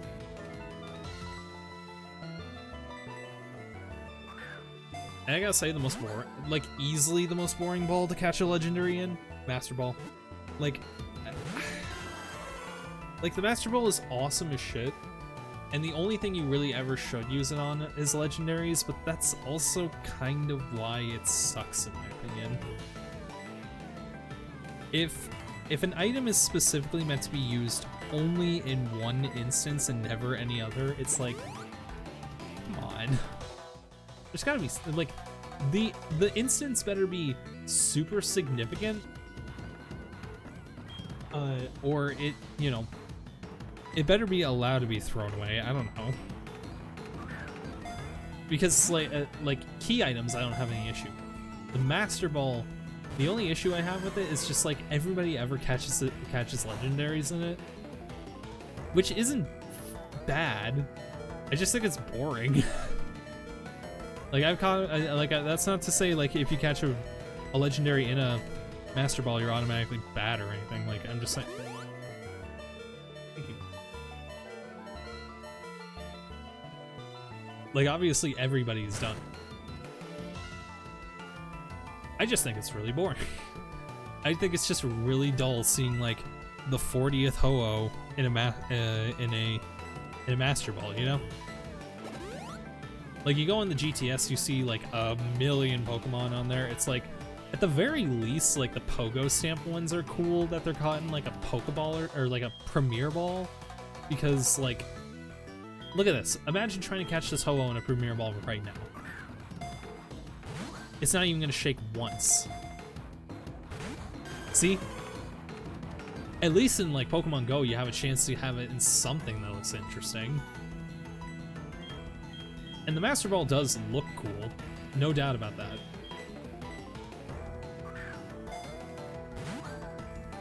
Come to think of it, I don't have any Dusk Balls, do I?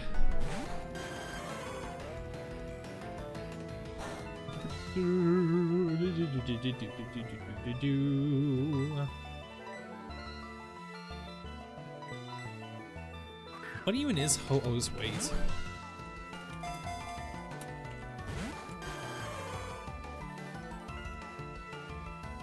Well, whatever it is, the heavy ball is not helping at all. Let's see. Uh-oh, level 45. Let's say it's got about like 10%. Okay, so paralyzed. Okay, so with a regular Pokeball, Ho-Oh is basically a that's a really funny number. It's a 1.234% chance. 1, 2, 3, 4. And in a heavy ball, it's a 0.4% chance. 0.416. That is horribly worse than a Pokeball. And that's with the same status in check, too. It doesn't reset anything. That is terrible. Dude, the heavy ball sucks. In theory, it seems like it's this really good Pokeball for like catching like heavy Pokemon, but apparently it actually makes the catch rate worse on light stuff. So if you see someone with a Pokemon in a heavy ball, like give them some freaking kudos, I guess. Unless like if they increase the heavy ball's like catch rate in later generations. But if you got like a HeartGold, if you got like a Gen 4 stamped Pokemon in a heavy ball, props to you.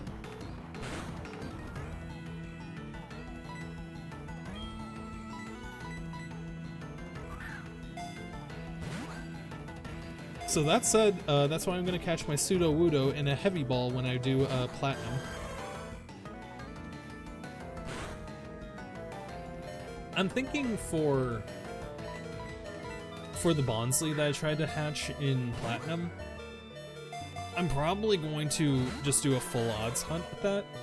Just like go on a bike, or like create a whole bunch of eggs, and then just do a whole stream of nothing but hatching eggs. Because honestly, that sounds like a lot of fun. It seems like a pretty good, like, just chatting type stream. And honestly, I don't like full odd hunts for the most part. I see them as mostly a waste of time, especially when RNG is an option. But there is also something to be said about how much more unique your Pokemon is if you catch it, like, through a random chance.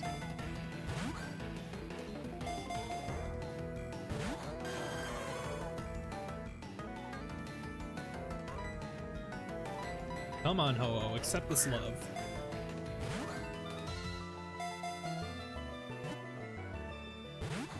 Damn. Oh, whoops, I accidentally whipped. That's probably why.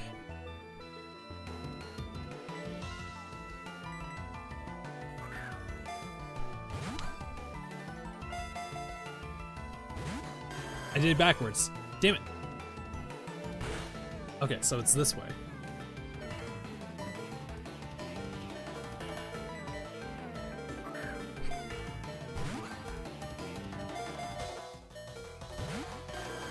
Maybe it's not working. Maybe maybe this like method that has nothing to do with touching the console has any effect on the catch rate. Crazy idea. I know, maybe I'm just going insane.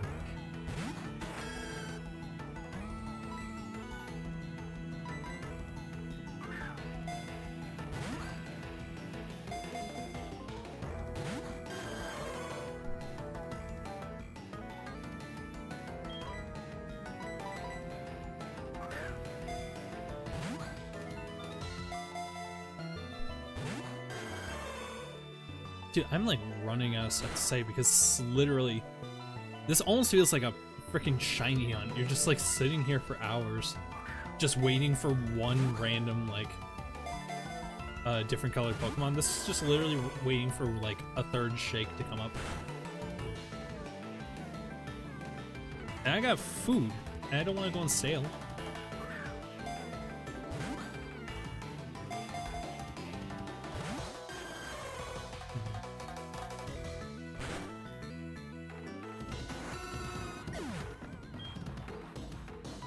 Alright, so what's the plan after the Elite Four? The plan is I'm going to be doing a shit ton of walking with my Pokewalker. That is first and foremost. Like, I'm doing that even right now. Because thankfully the watts will all count, like, even after getting the National X. And then I'm probably gonna do, like... Okay. How much of the post-game do I really need to do the stuff I want to?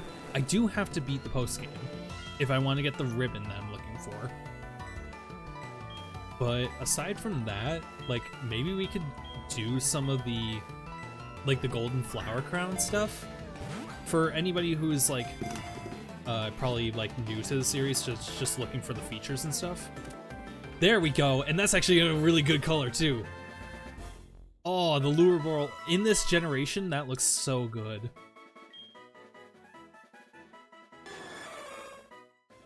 Okay, I actually wasn't expecting to catch you. So, let's just do the cutscene here. And there's no cutscene. Just walk away. I catch your god and I just walk off. You have not only made Ho-Oh appear. You have not only made Ho-Oh appear, but you also caught it? You are so wonderful. There is nothing more for us to say. Take good care of yourself and your journey. You've done a great job. Say hello to Professor Elm for us. Oh, I'll just say boring. Someone in post just have my voice line of me saying that just 4 times all in a row.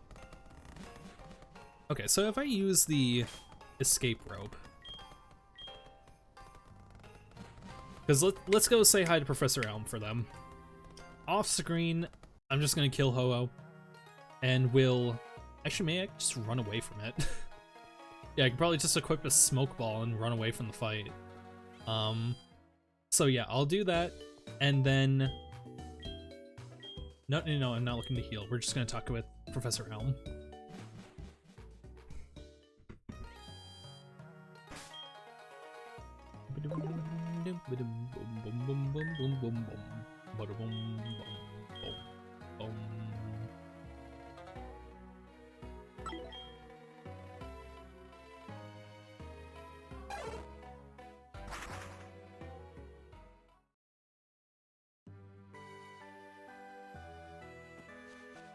Okay, let's go say hi to Professor Elm, see what he has to say. I thought that egg hatched. Where's the Pokemon? Good job, that egg appeared to be rare. It's brought you so much trouble, I guess. The Moan Girl said something about me. I don't have anything to do with it. You made up your mind yourself and went through with your decision. Having achieved such a thing, you should be able to take on the Pokemon League now. You should head for the Indigo Plateau. Do you know how to get there? Follow Route 27 to reach Route 26. Once you get there, head straight north. Okay. So yeah, this was effectively what I was trying to show at the beginning of the stream. And actually, I am gonna have to call it soon because the little club meeting I'm going to be going to is in about an hour. So unfortunately, we didn't get to do the Elite Four tonight, but we will be able to do it tomorrow. So yeah, this little lake here that we've been able to take for a very long time actually leads further away than the map shows. So when we check the map, there's this whole route over here that has not been on the screen this entire time. It's actually a little bit too wide to show it all. So yeah, before, this just didn't show up at all because they didn't want to tempt you to go through. So, tonight, we're not gonna do that. I will, however, decide to do this tomorrow. Probably like first thing in the morning. Hey! Do you know what you just did? You're taking your first steps into Kanto. Check your Pokegear map and see. Yes. So this little area is technically not Johto. This is a little bit of Kanto, because if you remember when you played through like Fire Red and Leaf Green, the Indigo Plateau is where the Elite Four was. So Johto and Kanto actually share an Elite Four, essentially, which is actually pretty cool. In terms of like a sequel, that actually does make a lot of sense. So that's as far in to the route over here as we're gonna go. Real quick, I actually... Oh. Okay, for some reason we can't fly over here. So actually, all I want to do is show off Ho-Oh real quick, because it does actually have a different sprite on the overworld than it does when you first encounter it. And it'll be very nostalgic for me, because when I got Ho-Oh, it was all I used. It will be an extremely familiar sight for me when Ho-Oh is in the lead of the party again. Yo, you know where you could be watching? You could be watching on your phone or on twitch.tv and giving me those sweet, sweet views. Well, you said that. How am I ever gonna get an affiliate if you keep treating me like this?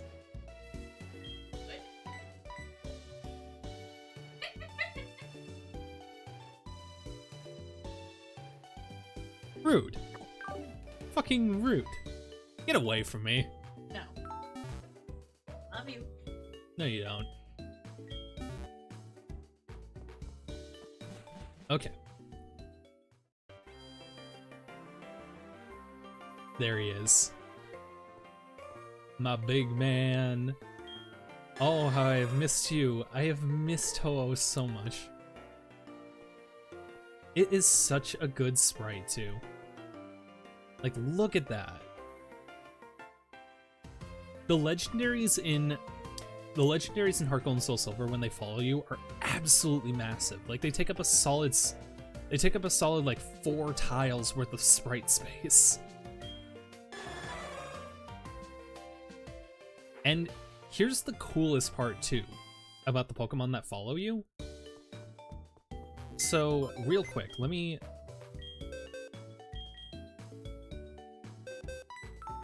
You've probably noticed, like, or you probably wondered like a few times, like, if like your Pokemon is always following you, what does that mean for like shiny Pokemon?